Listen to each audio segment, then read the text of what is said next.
হরে কৃষ্ণ। গত ক্লাসে আমরা 18 নম্বর শ্লোক পর্যন্ত আলোচনা করেছিলাম।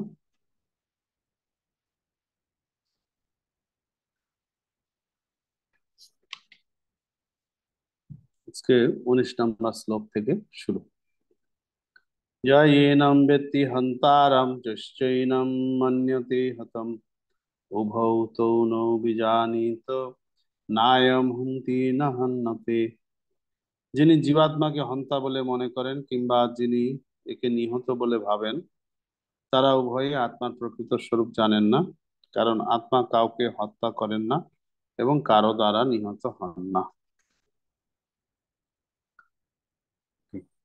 न जयते म्रियते वा कदाचित् नायं भूत्या भविता वा न भूय अजो नित्य शाश्वत इयं পুরাণ না হন্যতে হন্যমানে শরীরে।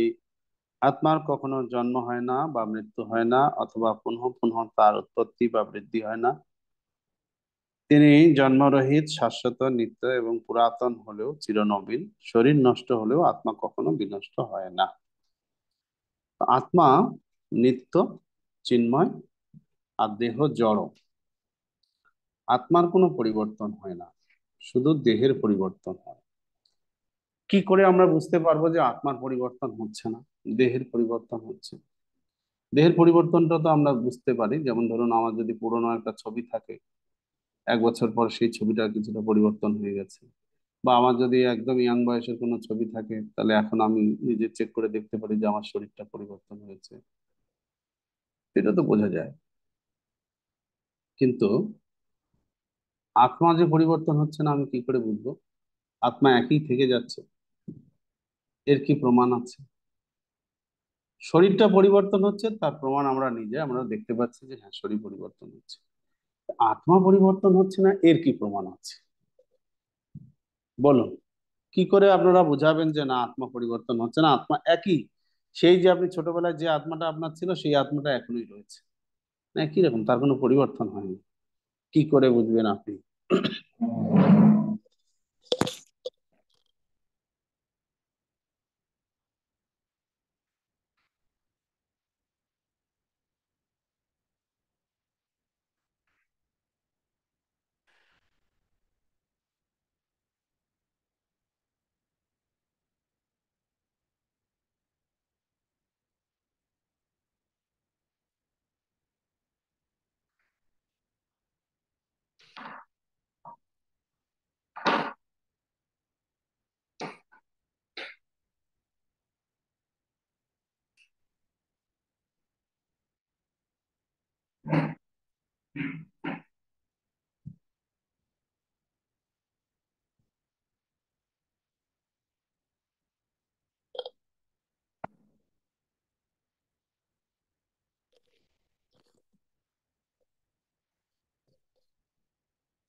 বলুন।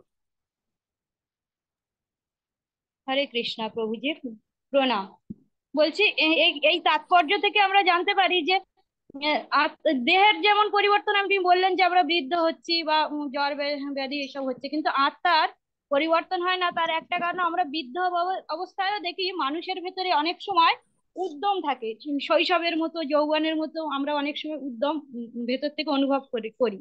মানে বয়স হয়ে গেছে, শরীর চলছে না, কিন্তু শিশুদের মতো যৌবন বা যৌবন অবস্থার মতো যেমন চঞ্চল আমাদের থাকে, সেরকম মনটাও চঞ্চল হয়ে ওঠে। তাই এটা আত্মার জন্যই হয়ে থাকে। তা আরো একটা আমরা দেখতে পারি যে আগে আমরা ভগবান বলেছে যে অর্জুন, তুমি আমি বা এইসব রাজারা অনন্ত কাল ধরেই রয়েছি। তো যদি জীবাত্মা যদি অনন্ত কাল ধরে থেকে থাকে, যদি বৃদ্ধ হয়ে যায় বা ক্ষয় হয়, তাহলে তো এত এত কাল ধরে থাকতো না, চিন্ময় হয়ে থাকতো না, অনন্ত কাল ধরে থাকতো না। তো এটা থেকে বোঝা যায় যে আত্মার কখনো মানে বৃদ্ধ হয় না, আত্মার শরীরের মতো, জড় শরীরের মতো কিছু হয় না। তো এই তাৎপর্য থেকে আমরা এগুলো দেখতে পাচ্ছি। হরে কৃষ্ণ। হুম, মালিনী করুণা। হরে কৃষ্ণ প্রভুজি। প্রথম কথা, শাস্ত্র বলেছে মানে আত্মার কোনো চেঞ্জ হয় না। দ্বিতীয়ত যেটা, আমাদের শরীর চেঞ্জ হচ্ছে আমরা বুঝতে পারছি। শরীর, ছোটবেলার সেই শরীরটা এখন আর নেই, প্রতি মুহূর্তে চেঞ্জ হচ্ছে, কিন্তু ছোটবেলার যে ঘটনাগুলো সেটা কিন্তু অবিকৃত আমার মনের মধ্যে বসে আছে। আমি ক্লাস ওয়ানে কি করেছিলাম, ক্লাস টু তে 10 বছরে কি করেছি, 20 বছর করেছি, মোটামুটি অনেক ঘটনাই আমার মনে থেকে যাচ্ছে। তাহলে আত্মার চেঞ্জ হচ্ছে না বলে মনে থাকছে। অথবা যে জাতিস্বর ব্যাপারটা থাকছে, সেটাও তো আত্মার চেঞ্জ না হওয়ারই আরেকটা পরে। হরে কৃষ্ণ বলছি। শিল প্রভুপাদ এখানে এটা প্র্যাকটিক্যালি বোঝার জন্য আমাদের বলেছেন যে এখানে আহ আপনাদের হাঁটু ব্যথা শুরু হয়েছে, কার কার আছে দেখুন তো, হাত তুলুন। হাঁটু ব্যথা, হাঁটু ব্যথা কার কার শুরু হয়ে গেছে?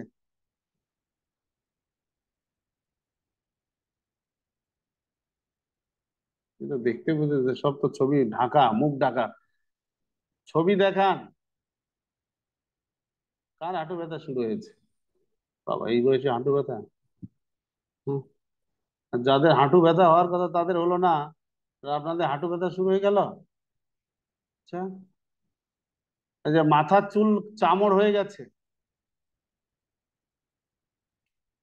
মাথার চুলে চামড় হয়ে গেছে, আছেন কেউ?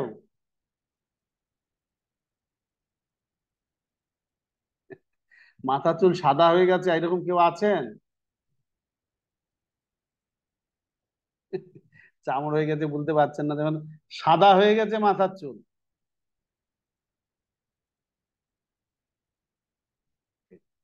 আসলে বিষয় হচ্ছে যে 60, 60-র আপে কে আছেন বলুন?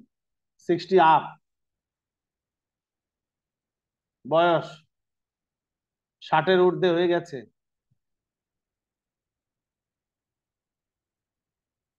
60-এর ঊর্ধ্বে বয়স কেউ নেই? স্বপন সরকার মাত্র, স্বপন কুমার সরকার, ঠিক আছে, মাইক অন করুন, আপনাকে দিয়ে এক্সপেরিমেন্ট হোক। হরে কৃষ্ণ, 60-এর, ধন্যবাদ, প্রণাম প্রভু। 60-এর বেশি বয়স আপনার? না না প্রভু, আমি বলছিলাম যে চুলের পাকার কথা আমার। হ্যাঁ, 45 প্রভু। 45-এ চুল পেকেছে, আপনাকে বৃদ্ধ বলবে নাকি কেউ? হ্যাঁ, 60 আপ, 60-এর থেকে, 70-এর থেকে বেশি, 60-এর উপরে নাই, 70-এর বেশি, 80-র কাছাকাছি।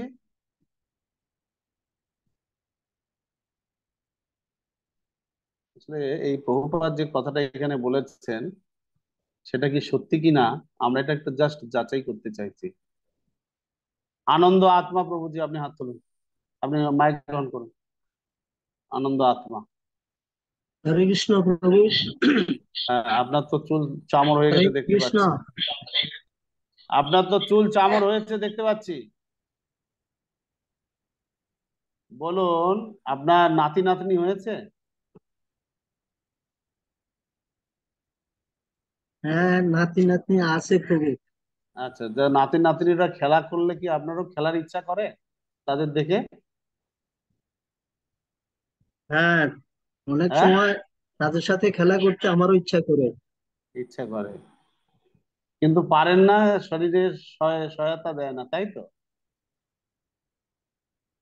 অবশ্যই, শরীর কুলায় না বা শরীরের শক্তি কম পাই, এজন্য তাদের সাথে খেলা করতে পারি না। কিন্তু মনে চায় যে করি। হ্যাঁ, মন চাইতেছে ওদের সাথে যাতে হইচই করি কিছুটা। তাহলে দেখুন, এটাই হচ্ছে আত্মা যে পরিবর্তন হয় না তার প্রমাণ। আত্মা যেহেতু আপনার একই রয়েছে, তাই শিশু বয়সের হইচইয়ের ভাবটা আপনার মধ্যে এখনো রয়ে গেছে, বা ইচ্ছা করে কখনো যে ওদের সঙ্গে একটু হইচই করি। না, আত্মা যেহেতু চেঞ্জ হয় না, তাই শৈশবের যে হইচই অভাব স্বভাব, বা আরেকটু বড় হলে যে ফুটবল খেলা, ক্রিকেট খেলার শখ, এগুলো আমাদের মধ্যে রয়ে গেছে, কিন্তু শরীর আমাদেরকে পারমিট করে না। শরীরটা যেহেতু পরিবর্তন হচ্ছে, আত্মা যেহেতু অপরিবর্তনীয়, তাই সেই শখ গুলো আত্মার মধ্যে রয়ে গেছে, সময় সময় জাগে, কিন্তু শরীর অনুমোদন করে না। এটাই প্রভুপাদ বলছেন যে আত্মা অপরিবর্তনীয় তার প্রমাণ, যে বার্ধক্যেও, জরাগ্রস্ত অবস্থাতেও অন্তরে মানে শৈশবের অথবা যৌবনের উদ্যমতা অনুভব করা হয়। এটার পিছনে কারণ হচ্ছে আত্মা পরিবর্তন হচ্ছে না, সেই জন্যই। শরীরের সাথে সাথে যদি আত্মা বৃদ্ধ হয়ে যেত, তাহলে শিশুদের হইচই দেখে হইচই করতে ইচ্ছা হতো না, বা যুবকদের উদ্যমতা দেখে আমাদের উদ্যমতা আসতো না। যদি আত্মাটা সত্যি সত্যি শরীরের সাথে সাথে বৃদ্ধ হয়ে যেত, তাহলে কিন্তু এরকম হতো না। যেহেতু আত্মার পরিবর্তন হচ্ছে না, বৃদ্ধ হচ্ছে না, তাই আমাদের মধ্যে এগুলি দেখা দেয়। ওকে, এটি আত্মার যে পরিবর্তন হয় না তার একটা প্র্যাকটিক্যাল দৃষ্টান্ত। 21 নম্বর শ্লোক। বেদা বিনাশিনম নিত্যম জয়েনম অজমব্যয়ম কথম স পুরুষ পার্থ কম ঘাতয়তি হন্তিকম। হে পার্থ, যিনি এই আত্মাকে অবিনাশী, শাশ্বত, জন্মরহিত ও অক্ষয় বলে জানেন, তিনি কিভাবে কাউকে হত্যা করতে বা হত্যা করাতে পারেন? আত্মা যেহেতু অবিনাশী, তাহলে তো আত্মাকে কেউ হত্যা করতে পারবে না। কেউ যদি ভাবে যে আমি আত্মাকে হত্যা করব, কোনোদিন সম্ভব না।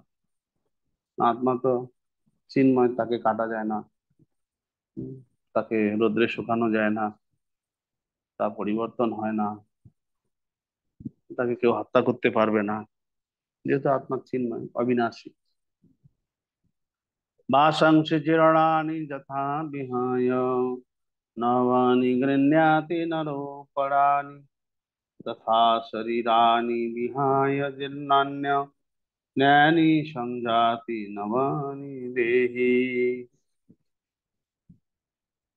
মানুষ যেমন জীর্ণ বস্ত্র পরিত্যাগ করে নতুন বস্ত্র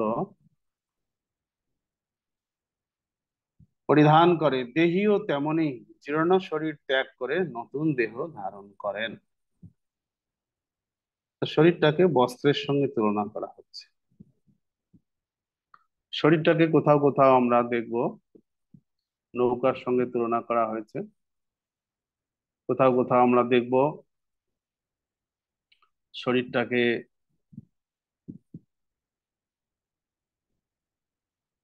যন্ত্রের সঙ্গে তুলনা করা হয়েছে। গীতাতে শরীরটাকে বস্ত্রের সঙ্গে এবং যন্ত্রের সঙ্গে দুই ভাবে তুলনা করা হয়েছে, দুভাবে আমরা দেখতে পাবো। আবার ভাগবতমে যদি দেখি, তাহলে সেখানে আমরা দেখব শরীরটাকে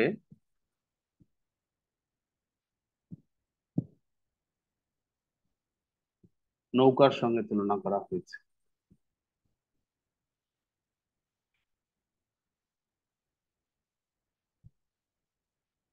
তো শরীরের ভিতরে আবার এমনি আমরা উপনিষদে দেখছি, শ্বেতাশ্বতর উপনিষদে শরীরটাকে একটা গাছের সঙ্গে তুলনা করা হয়েছে, বৃক্ষ। আবার দেখবো আমরা উপনিষদে রয়েছে শরীরটাকে একটা রথের সঙ্গে তুলনা করা হয়েছে, রথ বা বাহন, গাড়ি। বুঝলে?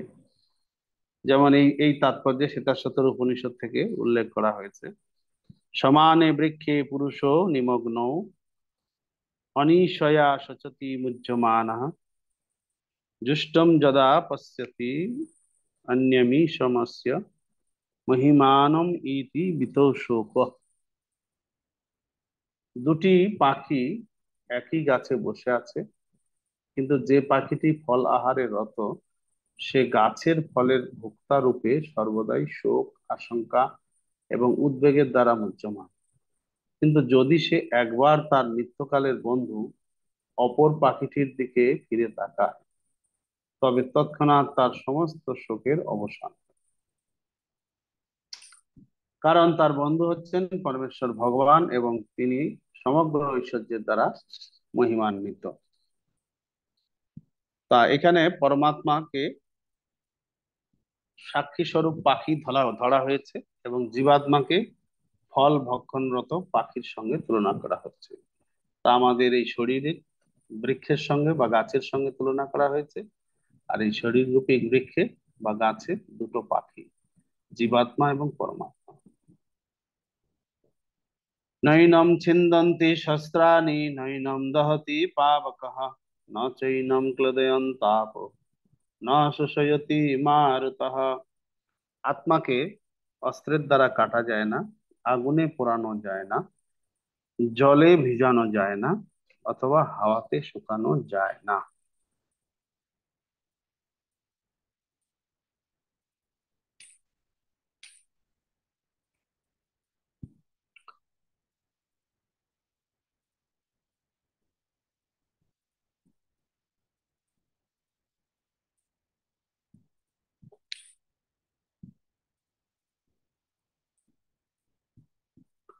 अच्छेद्य अयम अदाज्य अयम अक्लिद्य अशस्य एव च नित्य सर्वगत स्थान अचल अयम सनातन।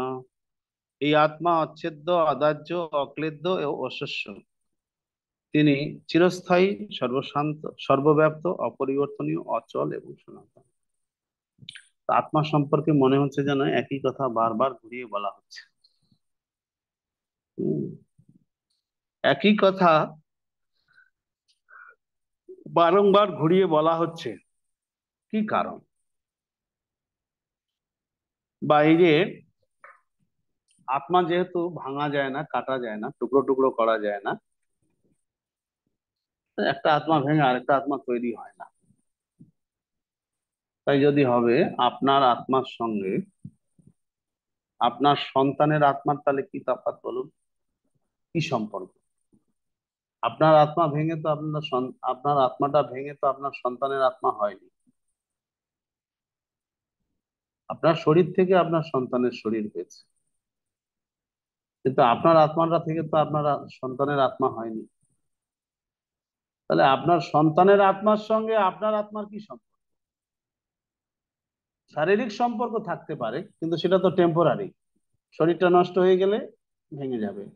আপনি যদি আগে মারা যান, তাহলে আপনার সন্তানের শরীরের সঙ্গে আপনার সম্পর্ক ভেঙে গেল। তো আত্মার সঙ্গে আত্মার সম্পর্ক কোথায়? আপনার আত্মার সঙ্গে আপনার সন্তানের আত্মার সম্পর্ক কোথায়? আপনার আত্মা ভেঙে তো আপনার সন্তানের আত্মা হয়নি।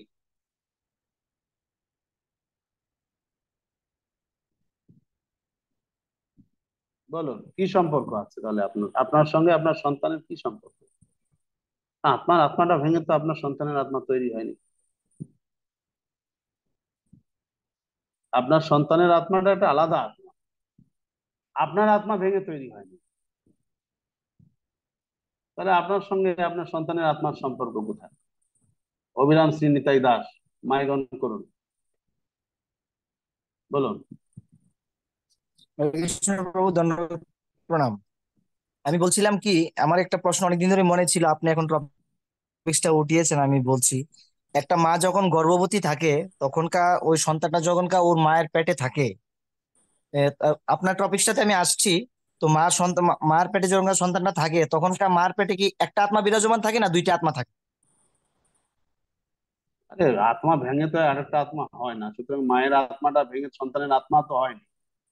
নিশ্চয়ই আলাদা মায়ের আত্মা আত্মা থাকবে। ভেঙে, প্রভুজি আমার প্রশ্নটা হচ্ছে, মায়ের আত্মা ভেঙে, আপনি বলেছেন মায়ের আত্মা ভেঙে সন্তানের আত্মা হয় না, সেটা আমি মেনেছি। কিন্তু এখন আমি যখন আমরা যখনকার ডাক্তারের টেস্ট করাচ্ছি, তখনকার দেখছি যে বাচ্চাটার মধ্যে প্রাণ আছে, মার ভিতরে প্রাণ আছে। তো মার আত্মার আত্মার চেতনাটা কি বাচ্চার আত্মার মধ্যে কাজ করছে, নাকি এই বাচ্চাটার মধ্যে আরেকটা আত্মা আছে, মার ভিতরে আরেকটা আত্মা আছে? কিন্তু আত্মা তো আলাদা থাকবে। আপনার কৃমির ভিতরে যদি আত্মা থাকে আপনার পেটের কেড়বিতে, তাহলে হুম। বাচ্চাটার ভিতরে আত্মা থাকবে না। তাহলে একজনের শরীরে দুইটা আত্মা বিরাজমান থাকে যখনকার দুটি কি গর্ভবতী থাকে? একাধিক থাকতে পারে। আপনার যত ব্যাকটেরিয়া আছে সব আত্মা, বুঝতে পারছেন? আপনার শরীরে যত ব্যাকটেরিয়া আছে সব এক একটা আত্মা। ঠিক আছে প্রভু, ধন্যবাদ, প্রণাম প্রভু, থ্যাংক ইউ।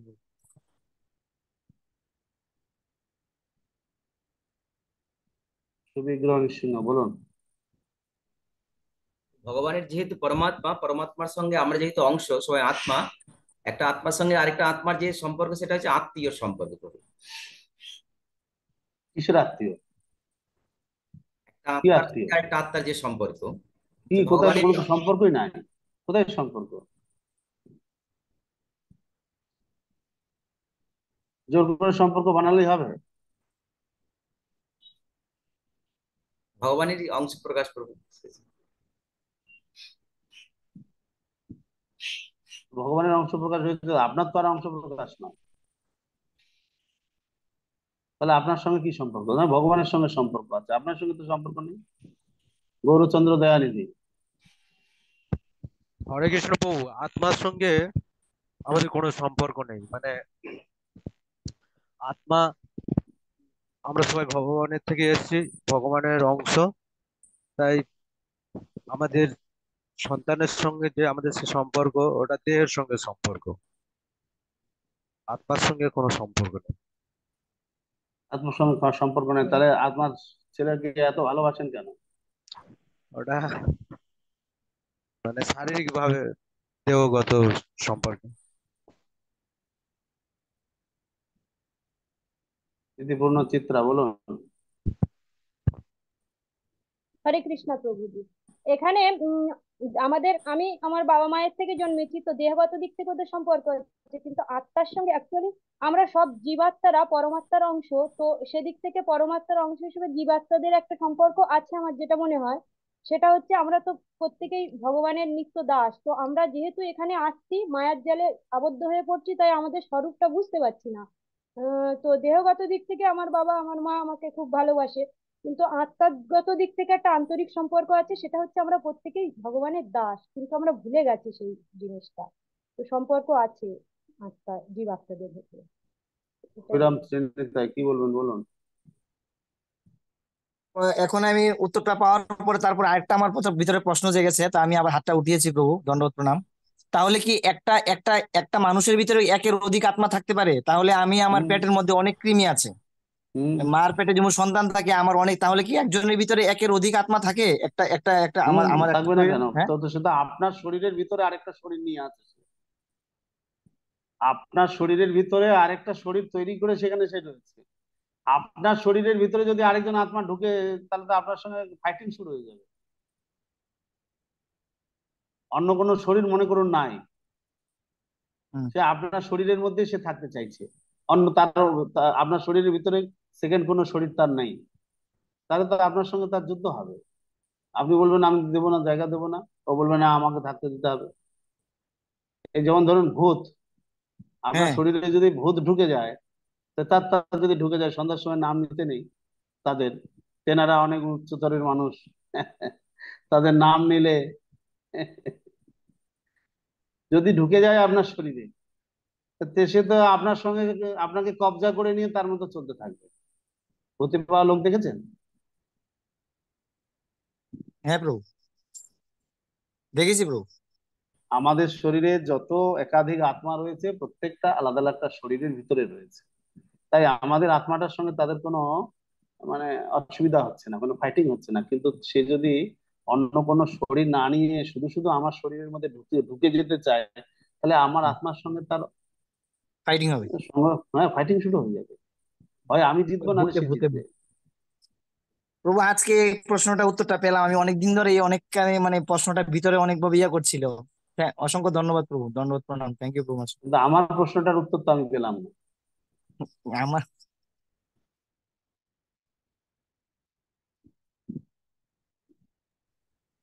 হরে কৃষ্ণ প্রভুজি প্রণাম। তো আমাদের সঙ্গে যে সন্তানের যে সম্পর্ক, এটা হচ্ছে প্রভু হচ্ছে জাগতিক সম্পর্ক, বা এটা যেটাকে বলা মায়া। আর ভগবানের সঙ্গে যে সম্পর্ক সেটা হচ্ছে নিত্য সম্পর্ক, এটা থাকবে। কিন্তু এই জাগতিক দিক থেকে এটা হচ্ছে অ্যাকচুয়ালি দেহগত দিক থেকে। আর এটা হচ্ছে মায়া, যার মাধ্যমে আমরা বারবার ধরে এই আসক্তির ফলে সন্তান সন্ততির পরে পুনরায় আবার আসতে হয় এই জগৎ। আত্মার সঙ্গে কোনো প্রশান্ত আমাদের হরি সম্পর্ক নেই। বলুন, আমাদের সঙ্গে আপনার আত্মার সঙ্গে আপনার স্ত্রীর আত্মার, আপনার ছেলের আত্মার, আপনার মায়ের আত্মার, বাবার আত্মার কোনো সম্পর্ক আছে কি?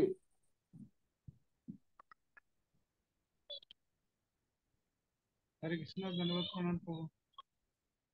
আর যদি যদি আমরা ভগবত ভক্ত হই তাহলে বসুদৈব শোনা যাচ্ছে না, কুটুম্বকম। হরে কৃষ্ণ। শোনা যাচ্ছে না। হরে কৃষ্ণ। হুম, শোনা যাচ্ছে? বলুন। যদি আমরা কৃষ্ণের সঙ্গে সম্বন্ধ তৈরি করি, তাহলে বসুদৈব কুটুম্বকম রূপে আমরা আত্মীয় তৈরি হচ্ছি, না হলে কিন্তু কোনো আত্মীয়তা নেই। ঠিক, ঠিক বলেছে। মাঝে যদি কৃষ্ণকে না রাখা যায়, তাহলে কোনো সম্পর্ক নাই। আমরা কৃষ্ণকে যদি মাঝে না রাখি তাহলে আমাদের সঙ্গে আরেকজনের কোনো সম্পর্ক নেই। বুঝতে পারছি? এই জন্য মাঝে কৃষ্ণকে রাখতে হবে। কৃষ্ণের সংসার করো ছাড়িও না চার। কৃষ্ণ কেন্দ্রিক সংসার করলে এক আত্মার সঙ্গে আরেক আত্মার সম্পর্ক আছে, তা নাহলে কোনো সম্পর্ক নেই।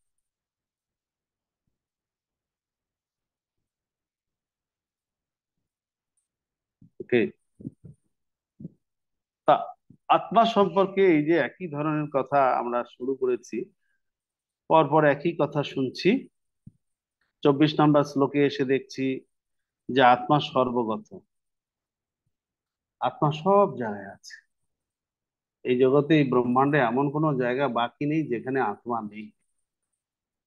সেই মরুভূমির বালির ভিতরেও আছে, সমুদ্রের গভীরেও রয়েছে, আগুনের মধ্যে আছে, আকাশে বাতাসে অন্তরিক্ষে, সব জায়গায় আত্মা আছে।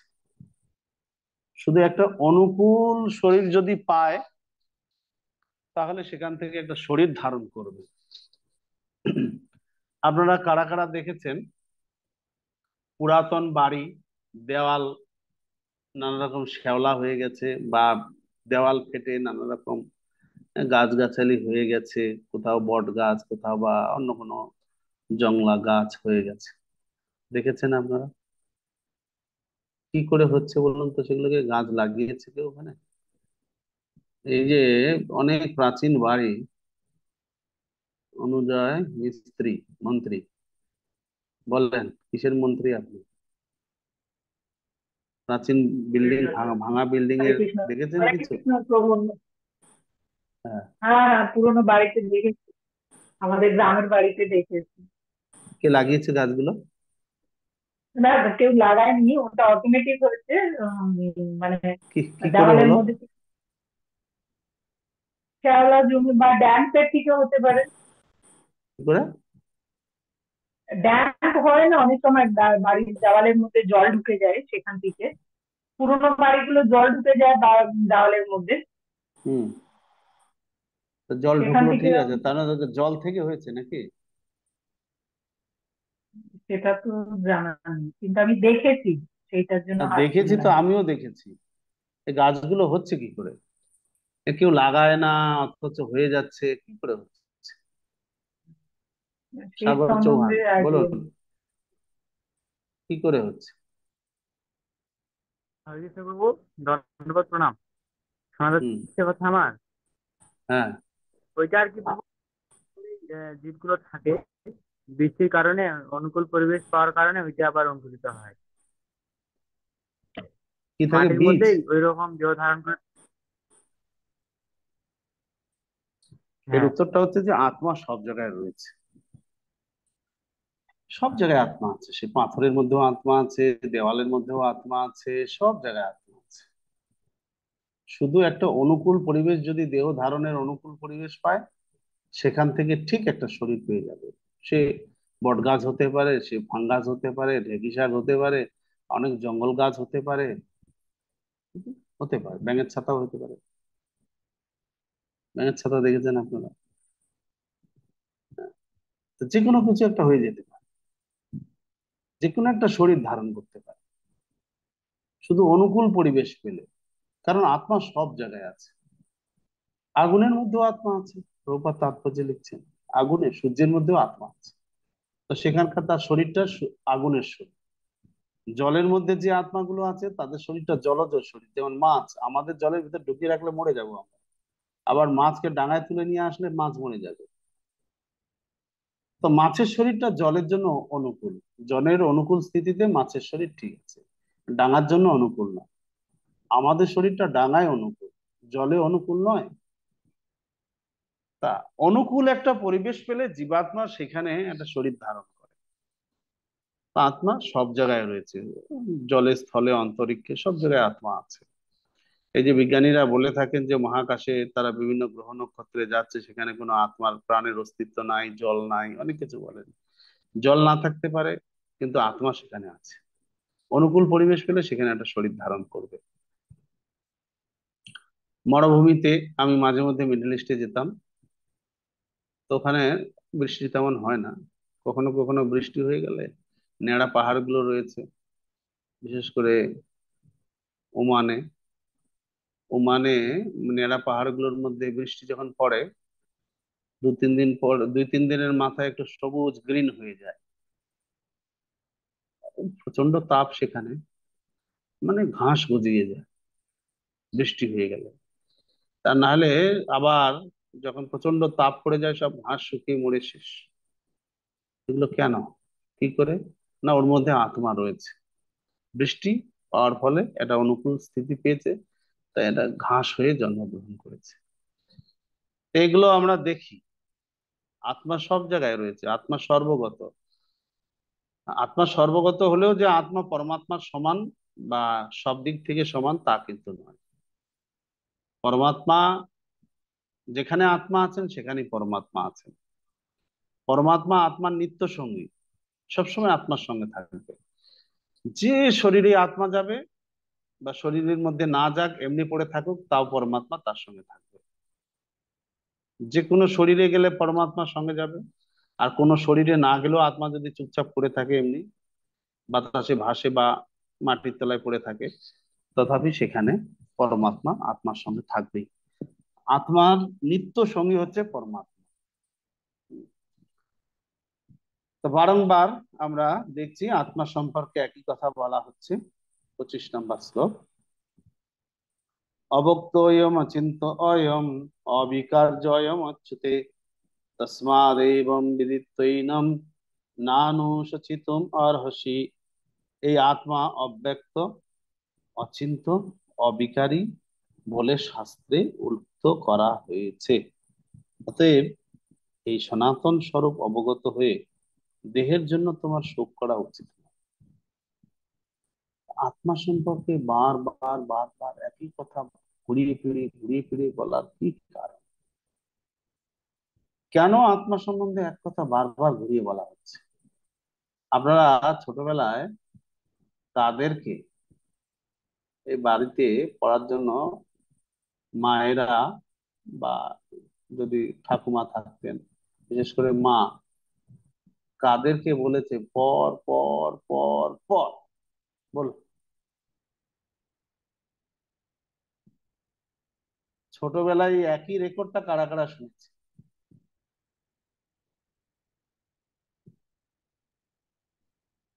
কেন শুনেছেন? এখনো বলে, এটা নিত্যকালীন রেকর্ড, সব জায়গায় সবসময় বাজবে, এটার হাত থেকে কেউ রেহাই পাবেন না। এই রেকর্ডটা পুরানো হবে না, বুঝতে পারছেন? এই রেকর্ডটা সবসময় বাজবে। কেন বলতেন বলুন? এটা আমরা আমাদের অবস্থা করতে চাই না, বারবার আমাদেরকে মনে করে দেয় পর পর পর, না পড়লে হবে না, এখনো বলে করতে পার, পাস করতে পার। এটা একদম আমাদের চিরন্তন মনটা ধ্রুব ওই জন্য সত্য কথা।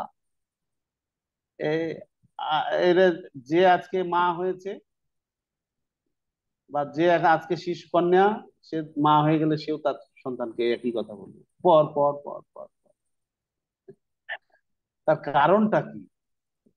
তার কারণটা কি কারণে আমরা পড়তে চাই না? একটা কারণ। দ্বিতীয় কারণ হচ্ছে আমরা যদি না পড়ি তাহলে আমরা ভবিষ্যতে কষ্ট পাবো। হ্যাঁ, কিছু শিখবো না, ভালো কোনো কার্য করার মতো বা কোনো এস্টাবলিশ হতে পারবো না, তাহলে জীবনটা কষ্টে যাবে, সেই জন্য পড়তে হবে। তো তেমনি এই শাস্ত্রে আত্মা সম্পর্কে কৃষ্ণ একই কথা বারবার বলেছেন। দেখুন পরপর শ্লোকগুলো দেখুন, কাটা যায় না, আগুনে পোড়ানো যায় না, জলে শুকানো যায় না, নিত্য, সনাতন, চিরাপুরাতন হলেও নবীন, এই কথাগুলো বারবার বলার কি দরকার? কি বলতে চাইছেন? এর মাধ্যমে আমাদেরকে কৃষ্ণ কি বোঝাতে চাইছেন বলুন?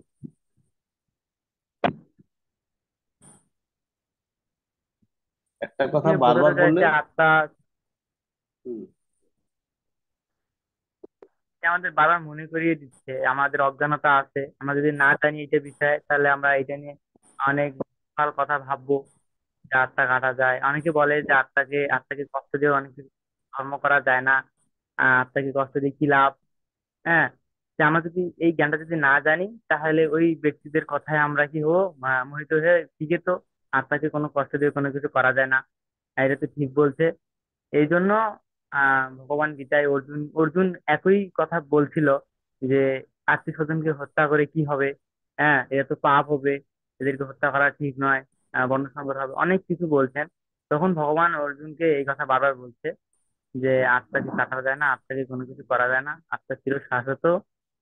হ্যাঁ, এই বিষয়ে বারবার অর্জুনকে অবগত করছেন। আর কে কি বলছে দেখি। সে তো একবার বললেই হয় যে আত্মাকে কাটা যায় না, বারবার বলার কি দরকার ছিল? রসময় গোপাল প্রভু বলুন। অর্জুন হরে কি কৃষ্ণ। এতই মানে মানে তার ব্রেন খুব কমা ছিল নাকি যে একটা কথা বারবার বলতে হয়েছে তাকে?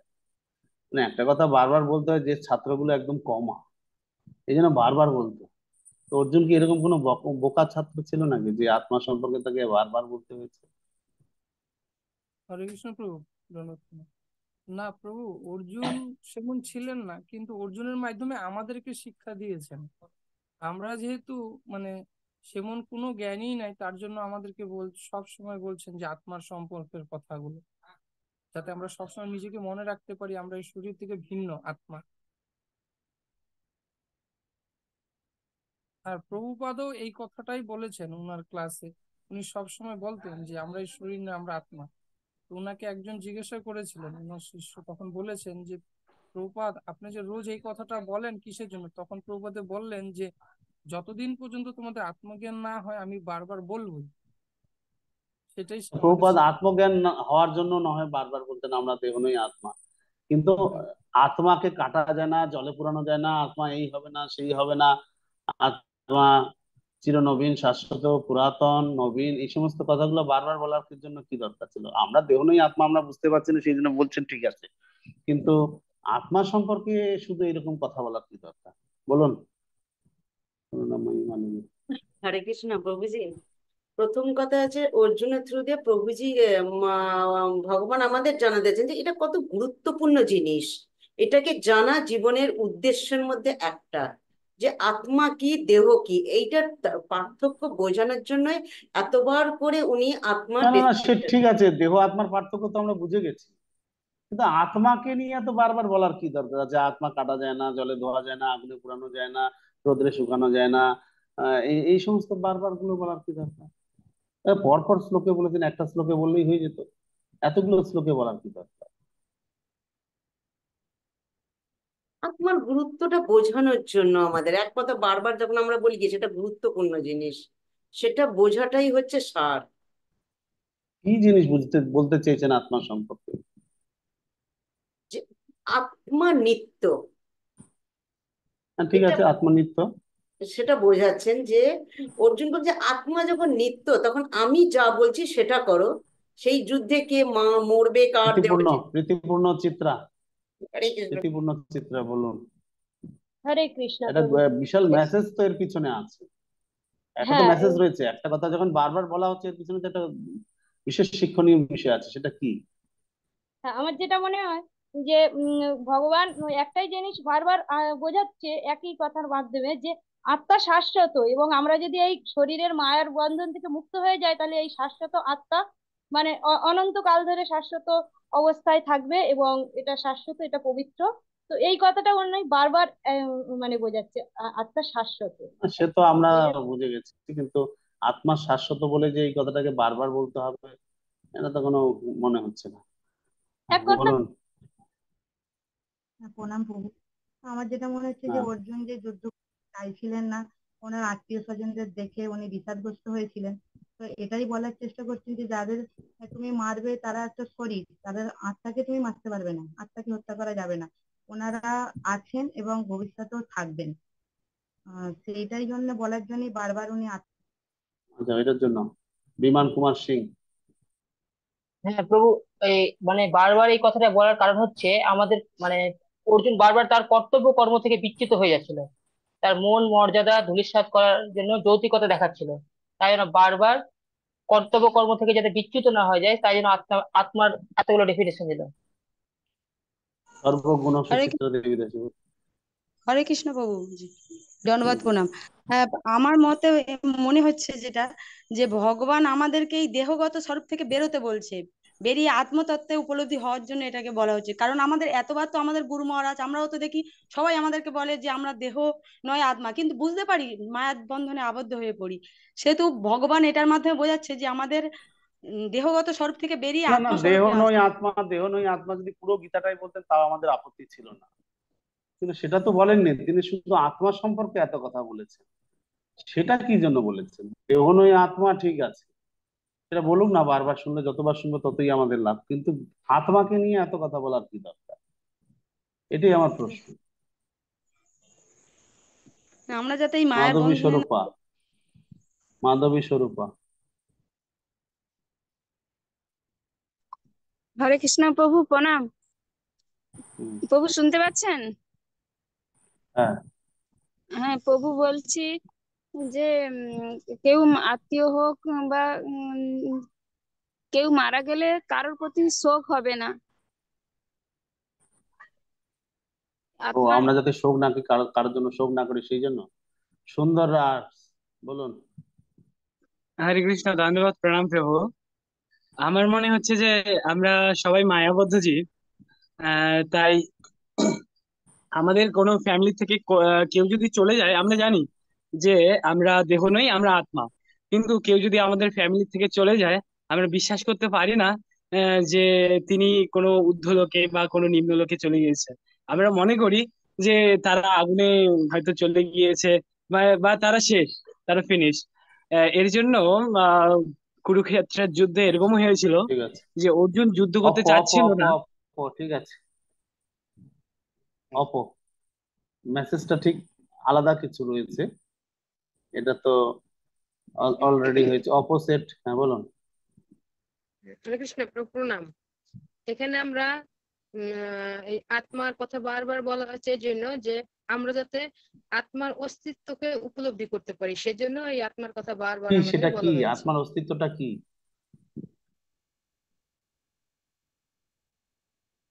এটা তো সুন্দর বুঝি না প্রভু। হ্যাঁ,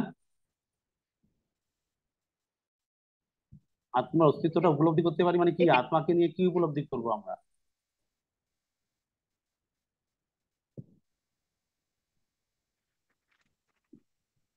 আত্মা ছাড়া আত্মা তো আমরা কোনোদিন বিকল, ভগবান আত্মা হতে না পারবে থাকলে না। আমাদের দেহের কোনো অস্তিত্বই থাকবে না।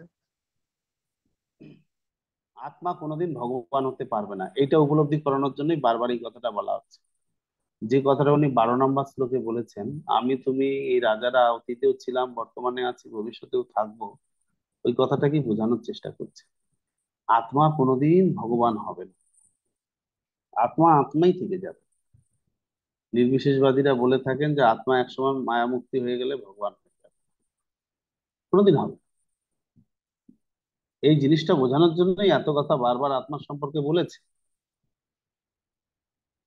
আত্মা কোনোদিন ভগবান হতে পারবে না, যতই চেষ্টা করুক, আত্মা আত্মাই থাকবে, কোনোদিন ভগবান হতে পারবে না। এই কথাটাকে বোঝানোর জন্যই বারবার আত্মা সম্পর্কে একই কথা বলেছে। যেরকম আমাদেরকে পর পর পর পর বারবার একই কথা শুনতে হয়, তেমনি কৃষ্ণ বারবার আত্মা সম্পর্কে একই কথা বলছেন, আত্মা কোনোদিন ভগবান হতে পারবে না। এইটা তুমি অর্জুন ভালো করে জেনে রাখো, আত্মা কোনোদিন ভগবান হতে পারবে না। ঠিক আছে?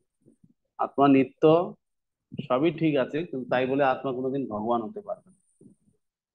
আত্মা মারা যাবে না, আগুনে পুড়বে না, কাটা জলে ভিজানো যাবে না, রোদ্রে শুকানো যাবে না, সবই ঠিক আছে, আত্মা চিন্ময়, কিন্তু কোনোদিন ভগবান হতে পারবে না। আত্মা আত্মাই থেকে যাবে। এই যে 25 নম্বর শ্লোকের তাৎপর্য প্রভুপাদ সেটাই বলছে।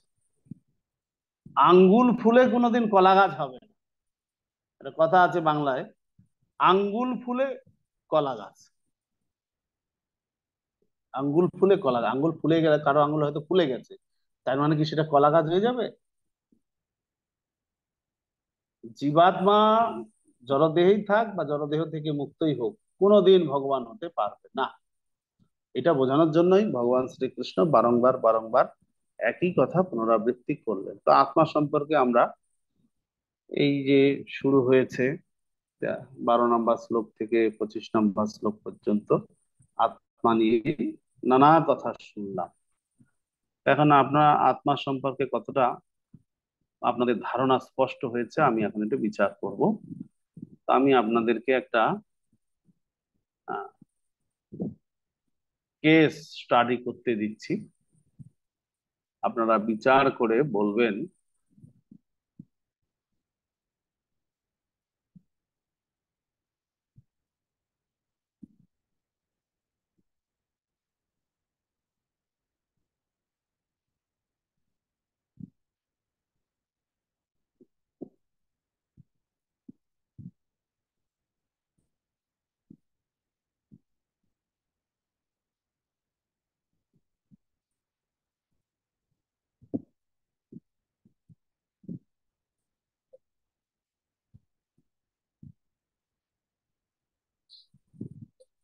এই যে দেহ নয় আত্মা সম্পর্কে আপনারা জ্ঞান লাভ করলেন 12 নম্বর শ্লোক থেকে 25 নম্বর শ্লোক পর্যন্ত। এই যে 4টা বিষয় এখানে রয়েছে। মৃত্যুদণ্ড দেওয়া একটি বর্বরোচিত কাজ। মৃত্যুদণ্ড দেওয়াটা একটা বর্বরোচিত কাজ। যদি মনে করেন যে এটা ঠিকই বলছেন, কেন ঠিক বলছেন আপনারা যুক্তি সহকারে উত্তর দেবেন। আপনাদের সহায়তার জন্য এই 12 থেকে 25 নম্বর শ্লোক আপনাদেরকে সহায়তা দেবে, বা এই শ্লোকের তাৎপর্যগুলি থেকে আপনারা সাহায্য নেবেন। ভগবদ গীতায় ভগবান শ্রীকৃষ্ণ অর্জুনকে যুদ্ধে প্ররোচিত করেছেন। অতএব তিনি কিভাবে সকলকে ভালোবাসতে পারেন, এটা একটা পয়েন্ট। এই পয়েন্টটা ঠিক কি বেঠিক, এটা যুক্তি আছে কি নেই, আপনারা যুক্তি দিয়ে বোঝাবেন। সিঙ্গাপুরে মৃত্যুদণ্ডপ্রাপ্ত একজন হিরোইন পাচারকারী স্ত্রী কোর্টে তার স্বামীর প্রাণ ভিক্ষা চেয়ে আবেদন করেছেন। অনেক সময় দেখা যায় কোনো ক্রিমিনাল যদি ফাঁসিতে হয়ে যায়, ঘোষণা হয়ে যায় মৃত্যুদণ্ড, তখন হয়তো তার স্ত্রী রাষ্ট্রপতির কাছে আবেদন জানান। এই ক্ষেত্রে তার স্বামীর প্রাণ ভিক্ষা দেওয়াটা ঠিক হবে কিনা আপনারা বিচার করবেন। ইসলামিক মৌলবাদী জড়বাদীদের বিরুদ্ধে জিহাদের ডাক দিয়েছেন। ইসলামিক মৌলবাদী কট্টর মুসলিম যারা, তারা জড়বাদী অর্থাৎ যারা ম্যাটেরিয়ালিস্ট, তাদের বিরুদ্ধে জিহাদের ডাক দিয়েছেন, অর্থাৎ তাদেরকে মারার তারা ঘোষণা করেছেন যে তাদেরকে মারো, এরা হচ্ছে কাফের, এরা যারা মুসলিম নয়, যারা জড়বাদী তারা সব কাফের, এদেরকে মারো, এটা জিহাদ। এই তাদের ইসলামের মত অনুসারে এটা তারা যুক্তি দিয়ে থাকেন। এটা কতটা যুক্তিযুক্ত আপনারা বিচার করবেন। তো আমি এই 4টা পয়েন্টকে আলাদা আলাদা গ্রুপে বিভাজন করে দিচ্ছি। আপনারা যতজন রয়েছেন একাধিক গ্রুপ আমি করে দিচ্ছি। এই 1 নাম্বার পয়েন্টটা 1 2 3 4 4টা গ্রুপ আপনারা এই 1 নাম্বার পয়েন্টের উপরে আলোচনা করবেন। 2য় নাম্বার পয়েন্টটা এটাও 4টা গ্রুপের ভাগ করে আলোচনা করবেন। 5 6 7 8 নাম্বার গ্রুপ যাদের পড়বে আপনারা 2 নাম্বার পয়েন্টটা নিয়ে আলোচনা করবেন। 3 নাম্বার পয়েন্টটা এটাও 4টা গ্রুপ আলোচনা করবেন। 9 10 11 12 4 নাম্বার পয়েন্ট যেটা আছে এটাও 4টা গ্রুপে ভুক্ত আলোচনা করবেন। 13 14 15 16 ঠিক আছে। তো আমি টোটাল 16টা গ্রুপ করব। প্রথম 4টা গ্রুপ আপনারা 1 নাম্বার পয়েন্টটা নিয়ে আলোচনা করবেন। দ্বিতীয় 4টা গ্রুপ 2 নাম্বার পয়েন্টটা নিয়ে আলোচনা করবেন। তৃতীয় 4টা গ্রুপ 3 নাম্বার পয়েন্ট নিয়ে আলোচনা করবেন এবং লাস্টের 4টা গ্রুপ আপনারা 4 নাম্বার পয়েন্টটা নিয়ে আলোচনা করবেন। আপনারা যদি এটাকে সাপোর্ট করেন, আপনার পয়েন্টটা যেটা পড়েছে, তাহলে কেন আপনি সাপোর্ট করছেন সেটা বলবেন, যুক্তি দেবেন, যুক্তি থাকতে হবে। সেটা রেফারেন্স দেবেন, শাস্ত্রের রেফারেন্স দিতে পারেন, প্রভুপাদের তাৎপর্য থেকে রেফারেন্স দিতে পারেন, শ্লোক রেফারেন্স দিতে পারেন। যদি মনে করেন না এটার কথাটা ঠিক নয়, তাহলে সেটারও যুক্তি দিতে হবে। আপনি মনে করতে পারেন যে এটা ঠিক, মৃত্যুদণ্ডটা এটা বর্বরোচিত কাজ, এটা মৃত্যুদণ্ড দেওয়াটা ঠিক নয়, এরকম আপনার যুক্তি থাকতে পারে। কেন মৃত্যুদণ্ড দেওয়াটা আপনার কাছে মনে হচ্ছে যে এটা বর্বরোচিত কাজ, এটাকে বন্ধ করা উচিত? অনেক রাষ্ট্রে মৃত্যুদণ্ড এখনো রয়েছে।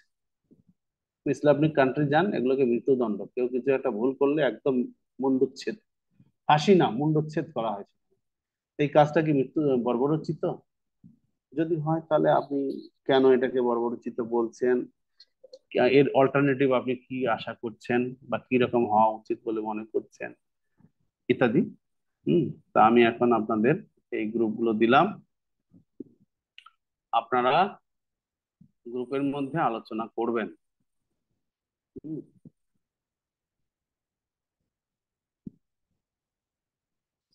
বোঝা যাচ্ছে?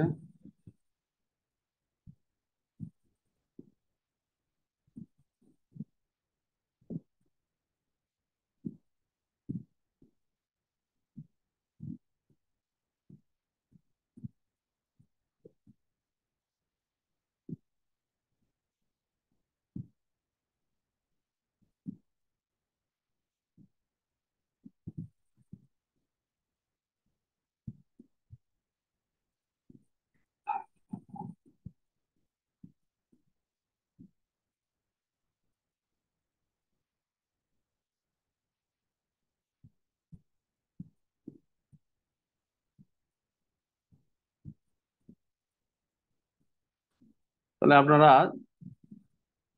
একজন লিপিবদ্ধ করবেন, আর বাকি সবাই আপনাদের মতামত জানাবেন। ওকে, টাইম 15 মিনিট। 15 মিনিটের মধ্যে আপনাদের এটা রেডি করতে হবে। নিজ নিজ গ্রুপে প্রবেশ করুন এবং আপনাদের পয়েন্ট যেটা, সেই পয়েন্টটা দেখে আপনারা ঢুকে যান।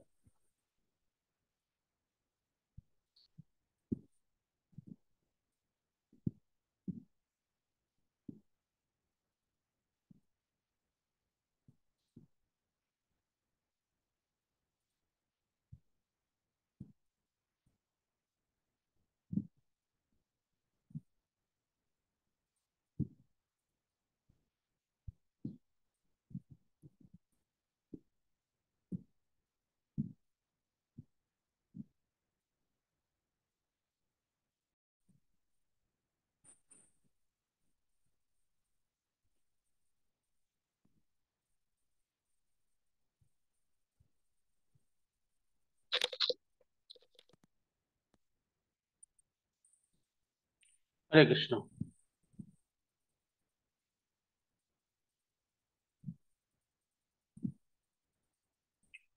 ওকে, প্রথমত 1 নম্বর পয়েন্ট যাদের ছিল, মৃত্যুদণ্ড দেওয়া বর্বরোচিত কাজ, তারাই হাত তুলুন। তারপরে আমরা বাকিদের কাছ থেকে শুনবো। হুম, 1 নম্বর পয়েন্ট যাদের ছিল তারা হাত তুলুন। তাহলে 4টা গ্রুপের 4 প্রতিনিধি হাত তুলুন।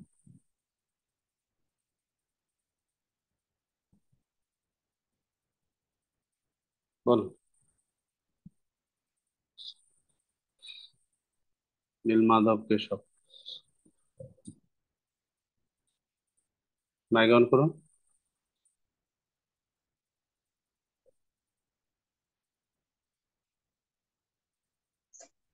হরেকৃষ্ণ ধন্যবাদ। তো আমার 14 নম্বর পয়েন্ট ছিল, আপনি বললেন বলে আমি আবার ডাউন করছিলাম ওটা।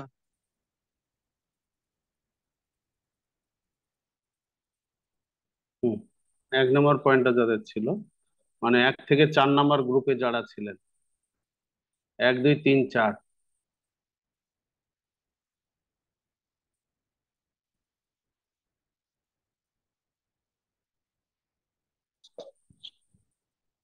আমার কাছে কিন্তু লিস্ট আছে, হাত গুটিয়ে বসে থাকলে হবে না। আমি এখানে লিস্ট ধরে নাম বলে দেবো, আপনারা কোন গ্রুপে কে ছিলেন।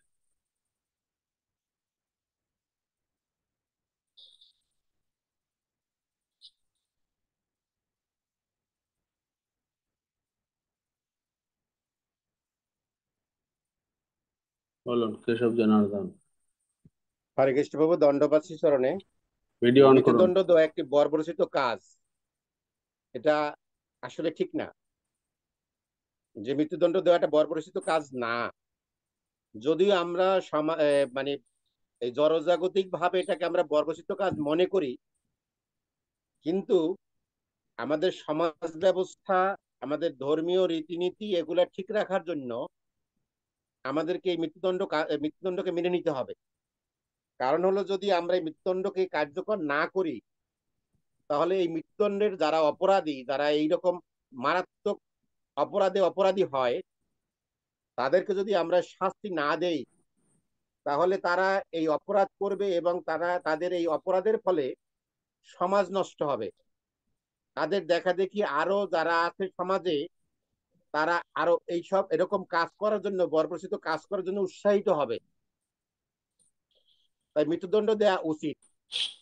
ভগবান যে অর্জুনকে এই যুদ্ধকে পুরস্কৃত করেছে, এবং এর ফলে যে যারা এই যুদ্ধে মৃত্যুবরণ করেছে, তারা এটা ভগবান অর্জুনকে এটা ঠিক কাজ করেছে। এটা না হলে তখনকার সমাজ ব্যবস্থা আরো খারাপ হতো। তাই এটা মৃত্যুদণ্ড বর্বরচিত কাজ না, মৃত্যুদণ্ড হওয়া উচিত। এবং কাকলি মনুস্মৃতিতে বলা চক্রবর্তী। আছে যে কাকলি হরে চক্রবর্তী। কৃষ্ণ, হরে কৃষ্ণ প্রভু প্রণাম। আমার পয়েন্টে আমি এটার বিপক্ষে বলবো। কারণ কি, সবকিছুর জন্য হত্যার যথার্থ উপযোগিতা আছে এবং যিনি যথার্থ জ্ঞানী তিনি জানেন কখন কিভাবে তার প্রয়োগ করতে হয়। হত্যা যখন কারো কল্যাণের জন্য করা হয় তখন সেই হত্যা আশীর্বাদে পরিণত হয় এবং সেই হত্যা গ্রহণযোগ্য হয়। বিচারক যখন আসামিকে প্রাণদণ্ড দেন, তিনি বিচারের রীতি অনুযায়ী এই দণ্ড দেন এবং অপরাধীর মঙ্গলের জন্য এই ব্যবস্থা। মৃত্যুদণ্ড লাভের ফলে তার এই জন্মে পাপ ক্ষয় হয়ে যায় এবং পরবর্তী জীবনে ফল ভোগ করতে হয় না। আবার যখন যজ্ঞে পশু বলি দেওয়া হয়, তখন ওই পশু সরাসরি মানব জন্মে উন্নীত হন এবং তার পাপ ক্ষয় হয়ে যায়। তাই আমি এবং পরবর্তী জীবনে ফল ভোগ করতে হয় না। তাই আমি এটার বিপক্ষে বলছি। হরে কৃষ্ণ। অষ্টসখী দয়াময়ী।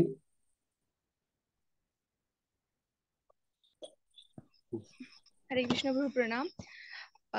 আমি এটাকে মানে এই সম্বন্ধে আমার যেটা বলার আছে, মানব সমাজের শ্রেষ্ঠ নীতিশাস্ত্র মনু সংহিতাতে বলা হয়েছে যে কোনো ব্যক্তি সে যদি অপরাধ করে তো তার অপরাধের শাস্তি পাওয়াটা তার উচিত। কারণ সে যদি এই অপরাধের জন্য যদি সে শাস্তি পেয়ে যায়, তবে তার সেই পরবর্তী জন্ম লাভের জন্য তার এই শাস্তিটা কম হয়, এই ফলভোগটা কম করতে হয় না ওকে। তেমনই রাজা যখন খুনিকে প্রাণদণ্ড দেন তখন তার মঙ্গলের জন্যই তা দান করা হয়। তেমন শ্রীকৃষ্ণ যখন যুদ্ধ করার আদেশ দেন তখন আমরা সহজেই বুঝতে পারি চরম বিচারের জন্যই তিনি এই হিংসার আশ্রয় গ্রহণ করছেন। তাই ভগবানের আদেশ অনুসারে যদি ভগবানের আদেশ নয়, কেউ যদি অপরাধ করে তো তার অপরাধের শাস্তি পাওয়াটা দরকার। না হলে এই সমাজে অপরাধ করতেই অপরাধ বাড়তেই থাকবে এবং তার কোনো সমাধান হবে না। এবং যে ব্যক্তি অপরাধ করছে তার অপরাধের যদি সে সঠিক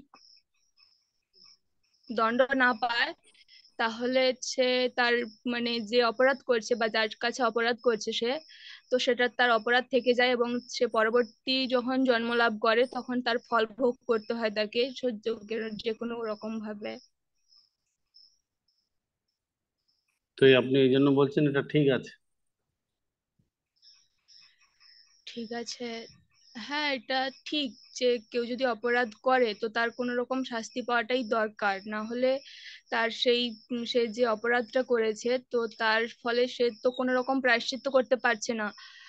সেই প্রায়শ্চিত্ত না করার ফলে তাকে পরবর্তী জন্ম লাভ করলে তাকে তার সে যা অপরাধ করেছে তার পরবর্তী আগের জন্মে তো সেটার কর্মফল তাকে ভোগ করতেই হয়।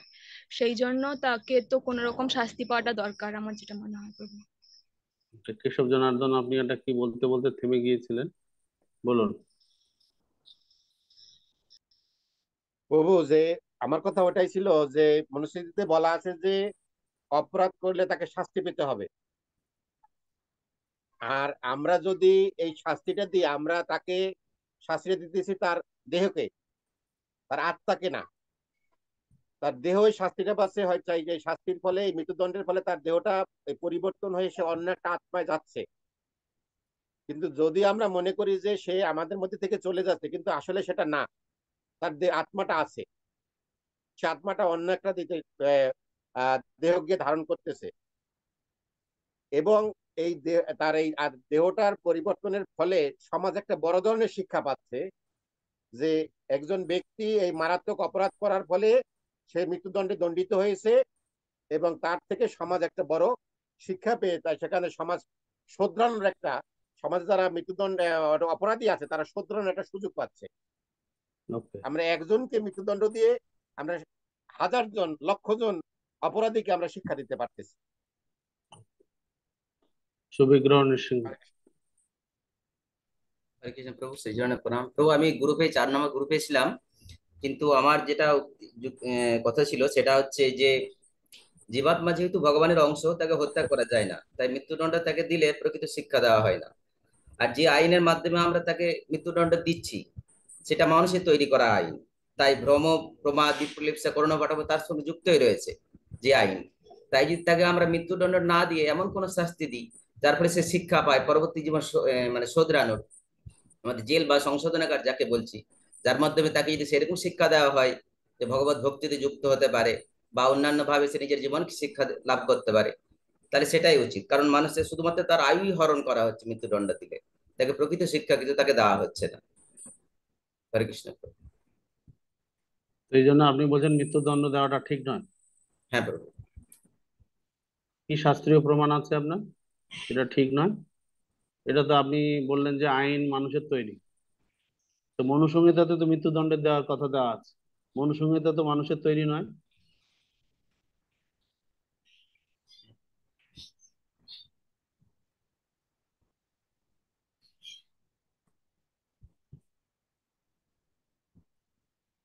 প্রভু আমার এটা মনে হলো। মনে হলে তো হবে না, শাস্ত্রীয় যুক্তি থাকতে হবে। আপনার মনে হলো মানে সব ঠিক তা তো নয়। আমি এই জন্য বলেছি আপনার যেটাই মনে হোক আপনাকে শাস্ত্রীয় যুক্তি দিতে হবে। ওকে, নেক্সট গ্রুপ। 2 নাম্বার পয়েন্টের উপরে 5, 6, 7, 8 আপনারা হাত তুলুন।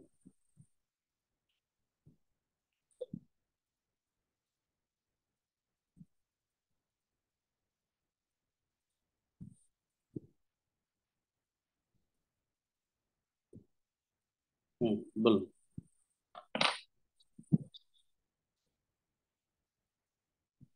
হরে কৃষ্ণ প্রভুজি, আমাদের গ্রুপ ছিল 6। ভগবত গীতায় ভগবান কৃষ্ণ অর্জুনকে যুদ্ধে প্ররোচিত করেছেন, অতএব তিনি কিভাবে সকলকে ভালোবাসতে পারেন। না, ভগবান আমাদের ভালোবাসেন, এখানে কোনো ডাউট নেই। শাস্ত্র, গুরু সবাই বলেছেন এ কথা। তো হ্যাঁ, সেটা প্রমাণ করতে গিয়ে আমরা দেখেছি যে, আমরা যা শুনেছি, প্রায় 64 কোটি লোক মানুষ 18 দিনে ভগবানকে সামনে রেখে তাদের দেহ ত্যাগ করেছিলেন, সোজাসুজি ভগবানকে প্রাপ্ত হয়েছিলেন। তো এটা ভগবানের অহৈতুকী কৃপা।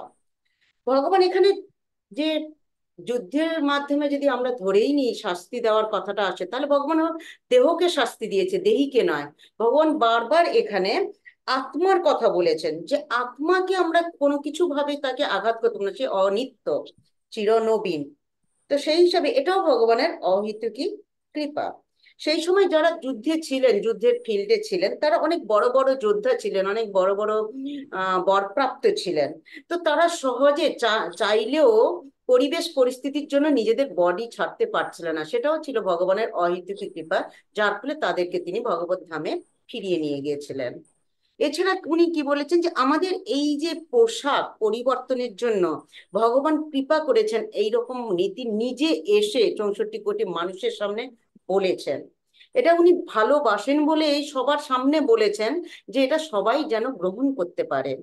এছাড়া কি বলেছেন না, পাপ থেকে আমরা যাতে খুব সাবধান হতে পারি, খুব সাবধানতা অবলম্বন করতে পারি, এটাও ভগবানের অসীম দয়ার ফল। এছাড়া উনি অর্জুনের দ্বারা বারবার এই যুদ্ধক্ষেত্রে বিভিন্ন পরিস্থিতিতে তৈরি করার ফলে আমাদেরকে বুঝিয়েছেন যে খুবই পাপ সম্পর্কে সাবধান হও। এছাড়া কি না, ভগবান আত্মা এবং দেহ সম্পর্কে খুব গভীরভাবে অর্জুনের সঙ্গে আলোচনা করে আমাদেরকে এই সম্যক জ্ঞান দিয়েছেন, আত্মার জ্ঞান। এছাড়া আমরা এই যুদ্ধের মাধ্যমে যে শিক্ষা পাই, কিভাবে পতিত হয়েও আমরা কৃষ্ণ জ্ঞান পেতে পারি। ভগবান দুষ্টের দমন, শিষ্টের পালক, তাই ভগবান সর্বত্রভাবেই আমাদেরকে কৃপাই করছেন। হরে কৃষ্ণ প্রভুজি। কারণ শ্রী চৈতন্য।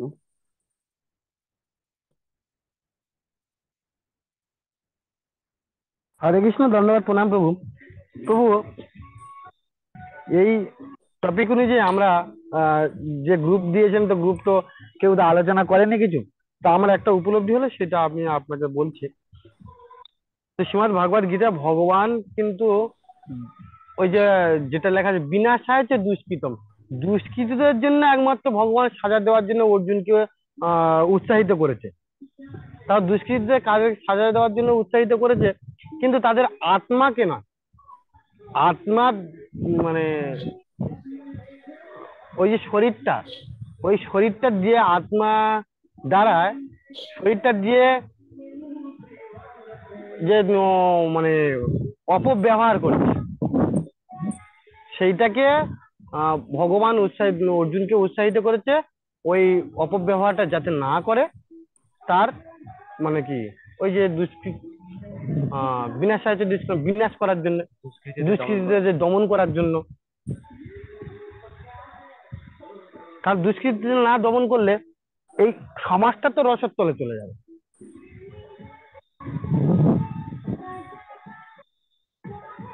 কিন্তু তার দেহটাকে শুধুমাত্র বিনাশ করেছেন, আত্মাকে নয়। আত্মা অবিনশ্বর, নিত্য শাশ্বত, আত্মাকে কাটা যায় না, পড়া যায় না, এটা সবাই আমরা গীতা পড়ে উপলব্ধি করতে পেরেছি। তো ভগবান এই জন্যে অর্জুনকে উৎসাহিত করেছে, পুনঃস্থাপন করার জন্য। সর্বগুণ সুচিত্রা। হরে কৃষ্ণ প্রভুজি, ধন্যবাদ, প্রণাম। হ্যাঁ, শ্রীকৃষ্ণ অর্জুনকে যে যুদ্ধ পরিচিত করেছেন, এতে অবশ্যই সকলের মঙ্গলের জন্য করেছেন। যুদ্ধে যারা যারা ছিলেন সবাইকে পরিত্রাণ করার জন্যই করেছেন। কারণ যুদ্ধ করাটা অবশ্যই কোনো ভালো কাজ না, কারণ যুদ্ধটা অর্জুন করতে চায়নি। কিন্তু অর্জুনের যেহেতু ভগবান জানেন যে অর্জুনের পক্ষে এরা ধর্মাবলম্বী ছিল, কিন্তু ওর অপরাজিত ওরা সবসময় আতাতায়ী, ওরা সকলকে আহ নাশ করছিল, খারাপ কাজ করছিল, সে সাধুদেরকে মারছিল। সেহেতু ওদেরকে যদি না ওই অসুরদের যদি আপোস করা হয়, সেটাও তো খারাপ। পরিবেশকে আবার ধর্ম স্থাপন করার জন্য এটা করা। তারপরে অর্জুন ছিল ক্ষত্রিয়, ক্ষত্রিয়র কাজও যুদ্ধ করা। সেহেতু যুদ্ধ থেকেও যদি অর্জুন পিছিয়ে আসে, তাহলে একজন ক্ষত্রিয়ের যে আত্মা, সেই আত্মা নিম্ন গতি হবে। তাই অর্জুনকেও যে পরিচিত করছিল, সেটাও অর্জুনের ভালোর জন্যই করছিল, না হলে অর্জুনও অধোগমী হবে। আর যেহেতু দুর্যোধনের পক্ষেও অনেক পাপী থাকলেও তার ভিতর কিছু ভালো লোক ছিল, তাদেরকেও উদ্ধার করার জন্য ভগবান এই কাজগুলো করেছিল। যেহেতু এটা ধর্মক্ষেত্রে যুদ্ধ হয়েছিল, তাই সবাই এখানে পরিত্রাণ হয়ে যাবে সবার। আর আমরা যেহেতু আত্মা জীর্ণ বস্ত্র পরিত্যাগ করে নতুন বস্ত্র পরিধান করে, যেমন দেহীও নতুন বস্ত্র ধারণ করে, সেহেতু আমাদের এতে শোক না করে অর্জুনকে তাই যুদ্ধে পরিচিত করতে বলছিল, যে যুদ্ধ করাতে এতে সবারই মঙ্গল, তোমারও মঙ্গল, ওদেরও মঙ্গল, অপোজিট পার্টি তাদেরও মঙ্গল। যেহেতু আর ভগবান যেহেতু আমাদের আত্মার ভিতরে থাকে, আমাদের হৃদয়ে থাকে, তাই পরমাত্মা রূপে উনি সবার হৃদয়ে আছে। সবার সবার হৃদয় থেকে উনি জানতে পারেন যে কার হৃদয়ে আমি, প্রত্যেকের হৃদয়ে সে কে কেমন কি করছে, তার প্রত্যেকের বাসনা ভগবান জানে। সেহেতু ভূত ভবিষ্যৎ সব ভগবানই জানে। তাই ভগবান যে কাজটা করবে সেটা ভালোর জন্যই করবে, অবশ্যই সেটা খারাপের জন্য করবে না। তাই আমার মনে হয় এটা জন্য মানে ভগবান আমাদের সকলকে ভালোই বাসেন। হরে কৃষ্ণ। রসময় গোপাল। হরে কৃষ্ণ প্রভু, ধন্যবাদ প্রভু। প্রভু, আমাদের গ্রুপটা ছিল 9 নাম্বার, তো সেখান থেকে আমরা এটাই পেয়েছি যে ওনার স্ত্রী ওনার মানে প্রাণদণ্ড ভিক্ষা চেয়েছিলেন, কিন্তু ছিল দেহাত্ম বুদ্ধি। আর শাস্ত্রে বলা আছে যে কাবার যদি মৃত্যুদণ্ড হয়, তাহলে তার কর্মের ফল পুনরায় ভোগ করতে হয় না। আমি সেটাই বুঝেছি প্রভু। বুঝেছেন, বুঝলাম, তো এর মানেটা কি? কৃষ্ণ যে কি সকলকে ভালোবাসতে পারেন? হ্যাঁ, ভগবান তো সবাইকে ভালোবাসেন প্রভু। তাহলে উনি একদলকে মারলেন, একদলকে রক্ষা করলেন কেন? না, ওখানে তো বলেছে প্রভু যে কুরুক্ষেত্রের রণাঙ্গনে যার জয়ী হবে সে পৃথিবী শশাঙ্ক পৃথিবী ভোগ করবেন, আর যার ওখানে মৃত্যুদণ্ড হবে তারা স্বর্গ সুখ উপভোগ করবেন। অর্জুনকে সেটাই কৃষ্ণ বলেছেন, তোমার সেটা নিয়ে শোক করার কোনো কারণ নেই।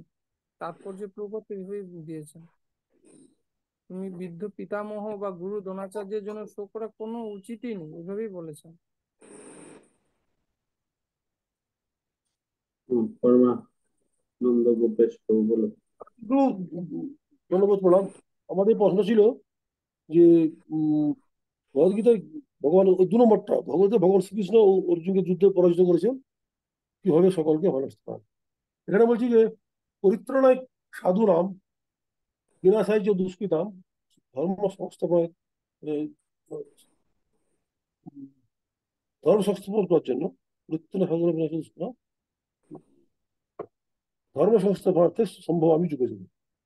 তো উনি বলতে চেয়েছেন যে এখানে মৃত্যু হলে তার স্বর্গপ্রাপ্তি হবে, যারা জিতবে পৃথিবীর রাজা, সমগ্র পৃথিবীর রাজা হবে। তো এখানে ওনার বক্তব্য দেহ চলে যেতে পারে কিন্তু আত্মার মৃত্যু হয় না, বলকি আত্মা স্বর্গপ্রাপ্তি হয়। আরেকটা শ্লোকে বলা হয়েছে দেহির দেহ এক দেহ থেকে অন্য দেহে রূপান্তরিত হয়, ওই জন্য এখানে স্থিতপ্রজ্ঞ ব্যক্তি কোনো শোক করে না। আর একটা কেউ বলছে যে আত্মা বিনষ্ট হয় না, শাশ্বত নিত্য, এবং শরীর নষ্ট হলেও আত্মা নষ্ট হয় না। আর এটাকে বলছে যে আমাদের আত্মা, আমরা আগেও ছিলাম, আমি তুমি রাজারা এখন আছি, পরেও থাকবো। তাই অর্জুনের যুদ্ধ না করে কোনো কারণ নাই। আর যুদ্ধ করতে হবে এই জন্যই তারা ছিল আততায়ী, তাদের দেহ পরিবর্তন জরুরি জরুরি ছিল।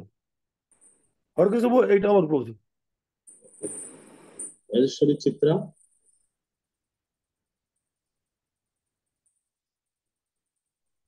হরে কৃষ্ণ প্রভুজি প্রণাম। তো 3 নম্বর প্রশ্নের উত্তরে আমার এটাই মনে হচ্ছে যে একজন স্ত্রী যখন তার স্বামীর প্রাণ ভিক্ষা করছেন, এটা স্বাস্থ্যসম্মতভাবে ঠিক নয়। কারণ আহ, তিনি নিশ্চয়ই অপরাধ করেছেন, সেই কারণে তাকে প্রাণ দণ্ড দেওয়া হয়েছে। আর যে অপরাধ করেন এবং সেটা যদি অন্য কেউ সেটা সহ্য করেন, তাহলে সে সমান অপরাধী। যে অন্যায় যে করে অন্যায় যে সহে, দুজনেই সমান অপরাধী হয়। তো সেই বিচার ক্ষেত্রে আহ তার প্রাণ তার স্বামীর প্রাণদণ্ড হওয়াটাই ঠিক। আর শাস্ত্রীয় প্রমাণ ক্ষেত্রে যেমন পাণ্ডব পাণ্ডব দলে ভগবান শ্রীকৃষ্ণ ছিলেন এবং কৌরবদের দলেও আমাদের পিতামহ ভীষ্ম, আহ, বিভিন্ন সজ্জন ধার্মিক ব্যক্তি ছিলেন।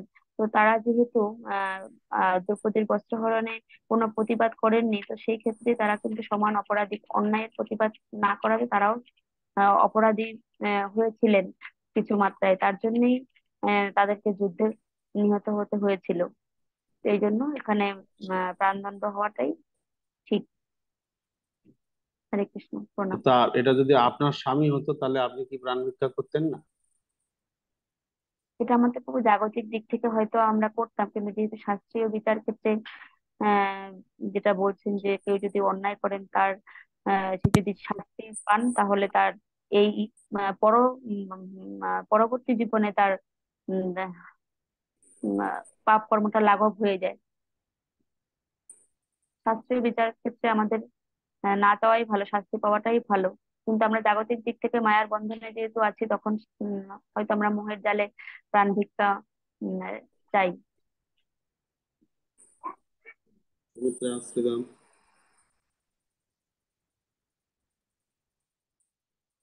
হরে কৃষ্ণ, ধন্যবাদ প্রণাম। প্রভু আমাদের যেমন আমরা যে 9 নম্বর গ্রুপে ছিলাম, আমি কারোর সঙ্গে আলোচনা করতে পারিনি, যার অনেক কিছু ছিল। আর যে আমার যেটা মনে হয়েছে আমাদের 3 নম্বর ছিল সিঙ্গাপুরে মৃত্যুদণ্ড প্রাপ্ত হিরোইন। অ্যাকচুয়ালি শাস্ত্রের বিচারের দিক থেকে বা গীতার শিক্ষা অনুযায়ী যে তিনি মৃত্যুদণ্ড প্রাপ্ত হয়েছেন সেটা ঠিকই আছে। আবার একদিকে ঠিক নেই অ্যাকচুয়ালি, যে মৃত্যুদণ্ড যিনি 6টা যে গীতাতে ভগবান বলেছেন 6 রকম পাপ করলে মৃত্যুদণ্ড হওয়া উচিত, তার মধ্যে হিরোইন পাচারকারী পড়ছে কিনা না, কারণ 6টা যে যে আছে তার মধ্যে হয়তো পড়ছে না, সেই বিষ অনুযায়ী বিষ তো হিরোইন তার তো মৃত্যু বিষ। 20 মধ্যে যদি পড়ে তাহলে তাহলে তার মৃত্যুদণ্ড ঠিক আছে। 20 মধ্যে পড়লে তার মৃত্যুদণ্ড দেওয়াটা ঠিক আছে। যাওয়াটা স্বাস্থ্যের দিক থেকে ঠিক হলো। আর আর আধ্যাত্মিক দিক থেকে তার কর্মক্ষয় হচ্ছে, সে পরবর্তীকালে আরো সুযোগ পাবে ভগবানের আইন অনুযায়ী। আর হচ্ছে তার আর স্ত্রী যে আবেদন করেছেন, আবেদন করাটা স্বাভাবিক ব্যাপার। আবেদন কারণ যেহেতু তার স্বামী যত অপরাধ করলেও তিনি চাইবেন যে তার যেহেতু প্রিয়জন, সেহেতু যেমন ভগবান অনেক ক্ষেত্রে অনেক দিকে ভক্তের জন্য অনেক সময় অনেক কিছু স্যাক্রিফাইস করেন, সেই জন্য যেহেতু জগতের দিক থেকে তাদের প্রিয়জন সেই জন্য তিনি প্রাণ ভিক্ষা করেছেন, এটা এর দিকটাও ঠিক আছে। সাগর চৌহান।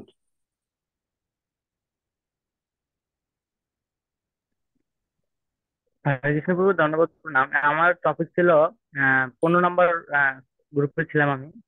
ইসলামিক মৌলবাদী জড়বাদীদের বিরুদ্ধে জিহাদের ডাক দিয়েছেন। আমাদের এই গ্রুপে আলোচনাই করেনি। 5 জন ছিল, তো একজন আবার বেরিয়ে গেছে। যাই হোক, আমি যেটা বুঝেছি যে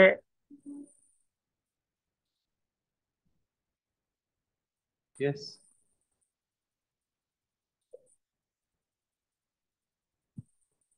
নেট ডিস্টার্ব ছিল।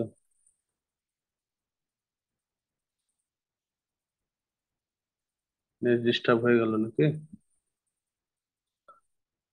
ওকে, সে তো নেট ডিস্টার্ব হয়ে গেল। তাহলে আমরা নেক্সট গ্রুপে যাই, ততক্ষণে তার নেট ফিরে আসুক। প্রতিপূর্ণা চিত্রা।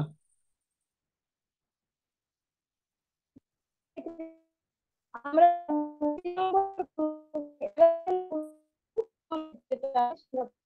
মৃত্যুদণ্ডের জন্য কি যে আবেদন করেছেন, এটা আমরা আলোচনা করে যেটা পেয়েছি সেটা হচ্ছে আমরা বিপক্ষে যেটা দিচ্ছি তার বিপক্ষে যুক্তির রেফারেন্স আমরা 21 নম্বর শ্লোকের প্রভুপাদের তাৎপর্য থেকে দিচ্ছি। তো প্রভুপাদ এখানে তাৎপর্য যে কথা বলেছেন, যে প্রথমে উনি বলেছেন সবকিছুর একটা যথার্থ উপযোগিতা আছে। তো আমাদের বা সিঙ্গাপুরের বিচার ব্যবস্থায় সংবিধানে যে মৃত্যুদণ্ড আছে সেটা নিশ্চয়ই একটা যথার্থ উপযোগিতা আছে। তো যদি পূর্ণ জ্ঞান প্রাপ্ত হয় এবং বিচার ব্যবস্থাটা যদি বেরিয়ে গেল। রাধিকেশ প্রসাদ। হরে কৃষ্ণ প্রভু প্রণাম। আমরা 3 নম্বর গ্রুপে ছিলাম। 3 নম্বর আলোচনায় গ্রুপ 12 ছিল। তো এখান থেকে আমরা জানতে পারছি প্রভু, তো এখানে যে যে মানে পাপ করলে বা অপরাধ করলে তাকে শাস্তি পেতে হয়, এটা ঠিক আছে, মৃত্যুদণ্ড প্রাপ্ত প্রাপ্ত হতে হবে, কারণ তার ফলে সে তার হচ্ছে কর্মের ফল নষ্ট হবে। এবং এখানে যে তার স্ত্রী প্রাণ ভিক্ষা চেয়েছেন, একদিক থেকে ঠিক আছে, তিনি জাগতিক দিক থেকে চেয়েছেন তার স্বামী প্রাণ ভিক্ষা, কিন্তু আহ, আমরা জানি যে যেহেতু হচ্ছে তিনি মৃত্যুদণ্ড প্রাপ্ত, তিনি একজন হচ্ছে যোগ্য পাপী, তো সেখানে তার মৃত্যুদণ্ড হচ্ছে নিশ্চিত। এখানে তিনি যতই আবেদন করুন না কেন, যেহেতু তিনি আহ, একজন হচ্ছে আহ আততায়িতার মধ্যে পড়ছে, তা এখানে তার মৃত্যুদণ্ড হয় স্বাভাবিক। তেমনি আমরা দেখতে পাচ্ছি ভগবত গীতায় ওর জন্য অনেকেই প্রার্থনা করেছিল ভগবানের কাছে যে এদেরকে আমি হত্যা করবো না, তদ্রূপ তাকে হচ্ছে হত্যা করতে হয়েছিল। কারণ পাপ কখনোই পাপীকে ছাড়বে না, তো সেখানে তার মৃত্যুদণ্ড হয় স্বাভাবিক। হরে কৃষ্ণ গো। প্রতিপূর্ণা চিত্রা, আপনার কথা বলতে বলতে বন্ধ হয়ে গেল, বলুন। হ্যাঁ, সরি প্রভু, আমার কানেকশন। যাই হোক, এখানে যেটা বলছিল যে সবকিছুর একটা যথার্থ উপযোগিতা আছে, তো মৃত্যুদণ্ডের একটা যথেষ্ট উপযোগিতা আছে। আমাদের মানব সমাজের শ্রেষ্ঠ যে শাস্ত্র নীতি মনুসংহিতাতে মৃত্যুদণ্ডকে নির্দেশও দেওয়া হয়েছে, মানে সমর্থন করা হয়েছে। তো এখানে শিল প্রভুপাদ তাৎপর্য বলছেন, যদি আমরা সঠিক তাকে আইডেন্টিফাই করি যে প্রাণদণ্ড দেওয়া উচিত এবং বিচার ব্যবস্থা বিচারকরা যদি তাকে প্রাণদণ্ড দিয়েও থাকে, তাহলে বুঝতে হবে যে করছেন যেহেতু সব হেরোইনের মতো একটা বিষাক্ত বিষ যেটা পুরো সমাজকে নষ্ট করছে, পুরো মানব সমাজকে নষ্ট করছে, তো সেই জন্য তার প্রাণদণ্ড নিশ্চয়ই সংবিধানের সর্বোচ্চ দণ্ডটাই দেওয়া হয়েছে। তো সেই জন্য সে যাতে মানে আমরা যেহেতু জানি যে আত্মার কোনো ক্ষয় হয় না, আত্মার কোনো কাটা যায় না, ছেঁড়া যায় না, আত্মা অবিনশ্বর শাশ্বত, তো প্রাণ শরীরটা নষ্ট হচ্ছে, প্রাণের মানে আত্মার তো কিছু হচ্ছে না, বরং তার পাপটা কিছুটা ক্ষয় হয়ে যাচ্ছে এবং সে গিয়ে আরো যে প্রাণদণ্ড মানে দোষী মানে পাপ ভোগ করতো, শাস্তি পেত, বরং এখানে সে মৃত্যুদণ্ড পেয়ে তার কিছু লাভ হয়ে যাচ্ছে। ভগবান এখানে শল্য চিকিৎসার ব্যবস্থা কথাটাও বলেছেন যে শল্য চিকিৎসায় সে বাদ দেওয়া হচ্ছে, মানে রোগটা সারানো হচ্ছে। তো আমি যদি কোনো অঙ্গকে যত্ন করে রেখে দিতে থাকি আর আরো শরীরটা পুরো শরীরটাই নষ্ট হয়ে যাবে। তো তার ওনার স্ত্রী যে আবেগবশত স্বামীর প্রতি মানে যে ভালোবাসা বা যাই কিছু থাকুক না কেন, উনি যেটা করছেন সেটা ওনার জড় বুদ্ধি সম্পন্ন হচ্ছে বলে উনি ওটা প্রাণ ভিক্ষা চাইছে, ওটা ওনার দিক থেকে অবশ্যই ঠিক। যেহেতু উনি জড়জাগতিক চিন্তা ভাবনা নিয়ে ওটা করছে, কিন্তু উনি যদি আধ্যাত্মিক চিন্তা ভাবনা সম্পন্ন মহিলা হন তাহলে নিশ্চয়ই উনি প্রাণ ভিক্ষা চাইবেন না। উনি বুঝবেন যে যেহেতু ওনার স্বামী মানব সমাজের অন্যতম সব থেকে ভয়ঙ্কর একটা কলঙ্কিত কাজ করে ফেলেছে, যার জন্য তাকে শাস্তি দিচ্ছে এবং সে নরকে গিয়ে আরো বেশি বরং শাস্তি পাওয়ার থেকে এখানে শাস্তি পেয়ে যাচ্ছে। তো ভালো, মানে এটা ঠিক, এটা সর্বমঙ্গলময়, যেটা ভগবান যুদ্ধক্ষেত্রে অর্জুনকে যুদ্ধ করতে বলছে এবং সবাইকে প্রাণ নিচ্ছে, মানে এই নয় যে তাদের ক্ষতি হচ্ছে, বরং তাদের মঙ্গলই হচ্ছে, ভগবান যেটা গীতার মাধ্যমে বোঝাতে চেয়েছে। তো সেই জন্য প্রাণ ভিক্ষার আবেদন যে করেছে এটার আমরা বিপক্ষে রয়েছি, এই 21 নম্বর তাৎপর্যের রেফারেন্স দিয়ে সেটা আমরা বুঝছি যে আমরা বিপক্ষে আছি, প্রাণ ভিক্ষা করা উচিত হয়নি। তো এটাই। হরে কৃষ্ণ। লাস্ট পয়েন্ট যেটা ছিল ইসলামিক মৌলবাদীদের। ওকে, স্বরূপ কুমার পাল বলুন, জিহাদের ডাক। হরে কৃষ্ণ প্রভু, দণ্ডবত প্রণাম প্রভু। আমরা 10 নম্বর গ্রুপে ছিলাম, আমাদের বিষয় ছিল 3 নম্বর বিষয়টা, সিঙ্গাপুরে 3 নম্বর মৃত্যুদণ্ডপ্রাপ্ত বিষয়টা আমরা ব্যক্তি। আলোচনা করলাম, এবার আমরা 3 নম্বর না, বিষয়ে আমাদের প্রভু অনেকেই বলেছেন। হ্যাঁ প্রভু, আমাদের গ্রুপ, বলুন। আমি তো 10 নম্বর গ্রুপে ছিলাম। 10 নম্বর 10 গ্রুপটা নম্বর গ্রুপে ছিলেন, বলুন। হ্যাঁ প্রভু, আমরা 4 জন ছিলাম, আমরা যে 4 জন আলোচনা করেছি তাতে মানে পক্ষে এবং বিপক্ষে দুটো মতই এসেছে, এবং সেটা থেকে যেটা জিস্ট বেরিয়ে এসছে সেটা বলছি যে সেই যে ব্যক্তি যাকে মৃত্যুদণ্ড দেওয়া হয়েছে তার অপরাধ কতটুকু, কতটুকু অপরাধ, কত মাত্রার অপরাধে তাকে মৃত্যুদণ্ড দেওয়া হয়েছে সেটা কিন্তু এখানে আমরা বুঝতে পারছি না।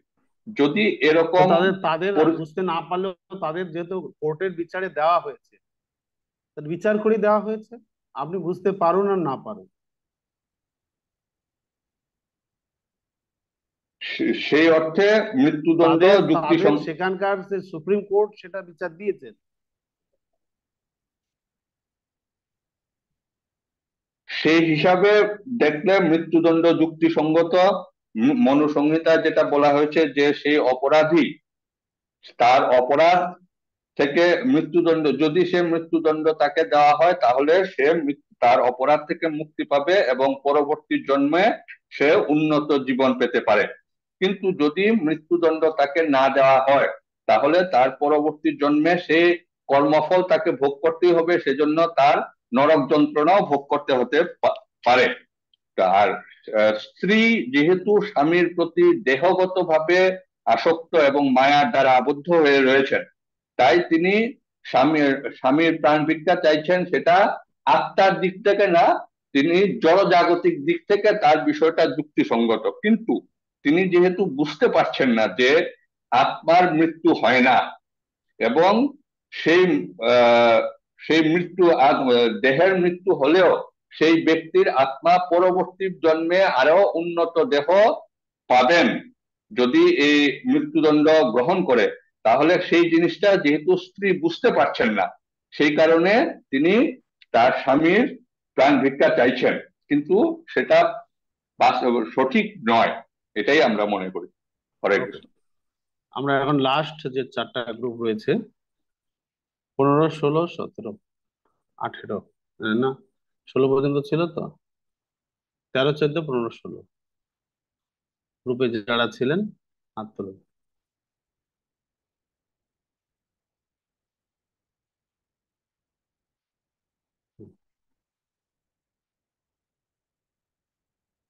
সাগর চৌহান। হরে কৃষ্ণ প্রভু। তখন আমার ওয়াইফাই কারেন্ট চলে গেছিল, তো বাইরে আসলাম। তা আমার 15 নম্বর টপিক ছিল মৌলবাদীদের সম্পর্কে। সে এখানে ভগবান অর্জুনকে বলছে যে, অর্জুনকে যে কথাগুলো বলছে ওখান থেকে বোঝা যাচ্ছে যে তারা, ওই ভগবান বলছে যে তারা ধর্মবিহীন, তারা ধর্ম বহির্ভূত, তারা ধর্মের আইন মানছে না। হ্যাঁ, তাদেরকে হত্যা করো। সেরকম শাস্ত্রে বলা আছে যে 4 রকম ব্যক্তিকে হত্যা করার মৃত্যুদণ্ড দেওয়া যাবে। এক ব্যক্তি হচ্ছে যারা খাদ্যে বিষ, আহারে বিষ দিবে, পরস্ত্রী হরণ করবে, যারা ছুরি দিয়ে আঘাত করবে। হ্যাঁ, তারপরে হচ্ছে হলো ঘরে আগুন লাগাবে। এরকম ব্যক্তিকে মৃত্যুদণ্ড দেওয়া উচিত। হ্যাঁ, মৃত্যুদণ্ড দিতে হবে। এদেরকে মৃত্যুদণ্ড দিলে কোনো পাপ হবে না। তো সেরকম ভগবান অর্জুনকে এটা বোঝানো চাচ্ছে যে তাদের মধ্যে সব 4টা গুণই আছে, অতএব তাদেরকে মারলে কোনো পাপ হবে না। আর আমাদের গ্রুপে কেউ আলোচনাই করেনি। 5 জন ছিল, একজন বের হয়ে গেছে, কোনো কথাই বলছে না। না, সে ইসলামিক যারা বলছেন তারা কি তাহলে ঠিক বলছে, মৌলবাদীরা? এখন তাদের ধর্মগ্রন্থে এইটা দেওয়া আছে, ওই জন্য তাদের কাছে এটা ঠিক। কিন্তু আহ সব সার্বজনীন ওইভাবে আলোচনা করলে তো ভালো মানুষেরাও কি হয়ে যাবে, মৃত্যুদণ্ড পেয়ে যাচ্ছে। যে যারা কিছু করছে না, হ্যাঁ, সবসময় ভালো কাজে করছে, তাদের কাছে তো ধর্ম বিরোধী মানে মানে ইসলাম নয়। যারা অন্য ধর্ম আছে তাদেরকে, যারা কাফের তাদেরকে মেরে ফেলো, কঠোর মৌলবাদীরা এর বলছে। কিন্তু আমাদের শাস্ত্র অনুযায়ী ওটা তো ঠিক নয়। নীল মাধব কেশব, বলো।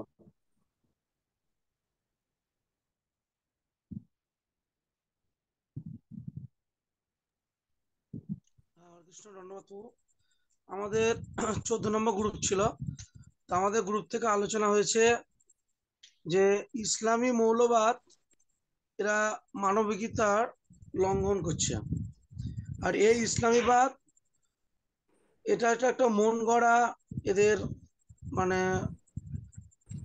মন গড়া পরিচালিত করতে চাইছে। কারণ জেহাদ যেটা চাইছে যে এই বিশ্ব চরাচরে একমাত্র ইসলাম ছাড়া অন্য কোনো ধর্ম থাকবে না, বা যারা ইসলাম ছাড়া অন্য ধর্ম করছে তাদেরকে মেরে ফেলো, এটাই তাদের জেহাদ।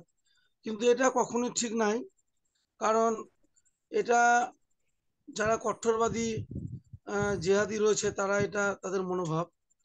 তো এই ইসলামীবাদ মায়াবাদী দ্বারাই পরিচালিত।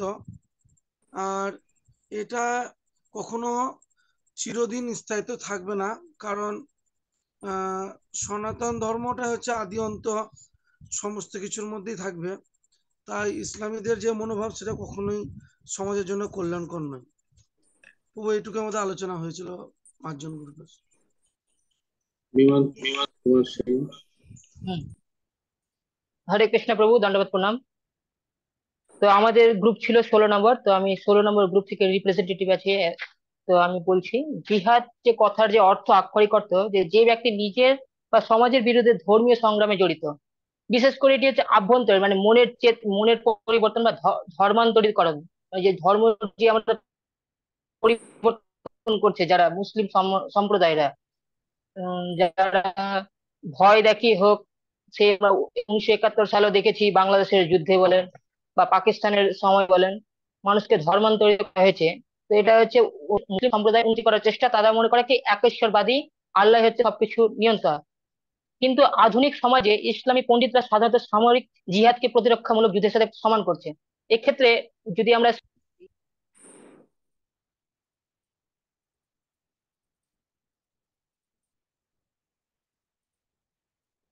নেট ডিস্টার্ব হয়ে গেল।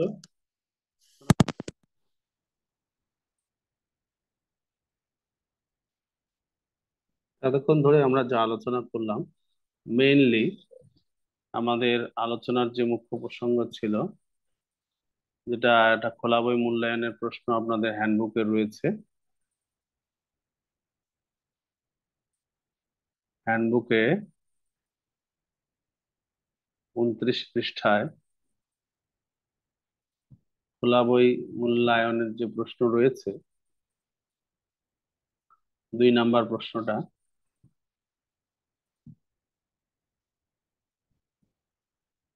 কখন হিংসা গ্রহণযোগ্য হয়? সকলের প্রিয় কৃষ্ণ অর্জুনকে কেন যুদ্ধে অনুপ্রেরণা দান করেছেন? ধর্মের নামে সন্ত্রাস কি যথোপযুক্ত অথবা অনুপযুক্ত? এই নিয়ে আমাদের আজকের আলোচনা হলো। মেইনলি দ্বিতীয় অধ্যায়ের 21 নম্বর, 27 নম্বর এবং আরো আপনারা যারা যুক্তি দেখিয়েছেন তার ভিত্তিতে এই প্রশ্নটার উত্তর আলোচনা করা হলো। তো আপনারা যারা বুঝতে পেরেছেন এই প্রশ্নটার উত্তর লিখতে পারেন। দুটো খোলা বই মূল্যায়নের উত্তর লিখতে হবে। ইতিমধ্যে আমরা 1 নাম্বারটার আলোচনা করেছি, 2 নাম্বারের আলোচনা আজকে হলো এবং 3 নাম্বারটারও আলোচনা আমরা করেছি। 3খানা খোলা বই মূল্যায়নের প্রশ্নের উত্তর ইতিমধ্যে আমাদের আলোচনা হয়েছে। তো আমাদের বাকি গুলো আমরা আলোচনা করব। যে কোনো দুটোর উত্তর আপনাদেরকে লিখতে হবে। হরে কৃষ্ণ কৃষ্ণ কৃষ্ণ হরে হরে, হরে রাম রাম রাম হরে হরে। আপনারা 39 নাম্বার শ্লোক পর্যন্ত পড়ে আসবেন। প্রভুপাদ কি জয়, সমবেত ভক্তবৃন্দ কি জয়, গৌর প্রেমানন্দে হরি হরি বল।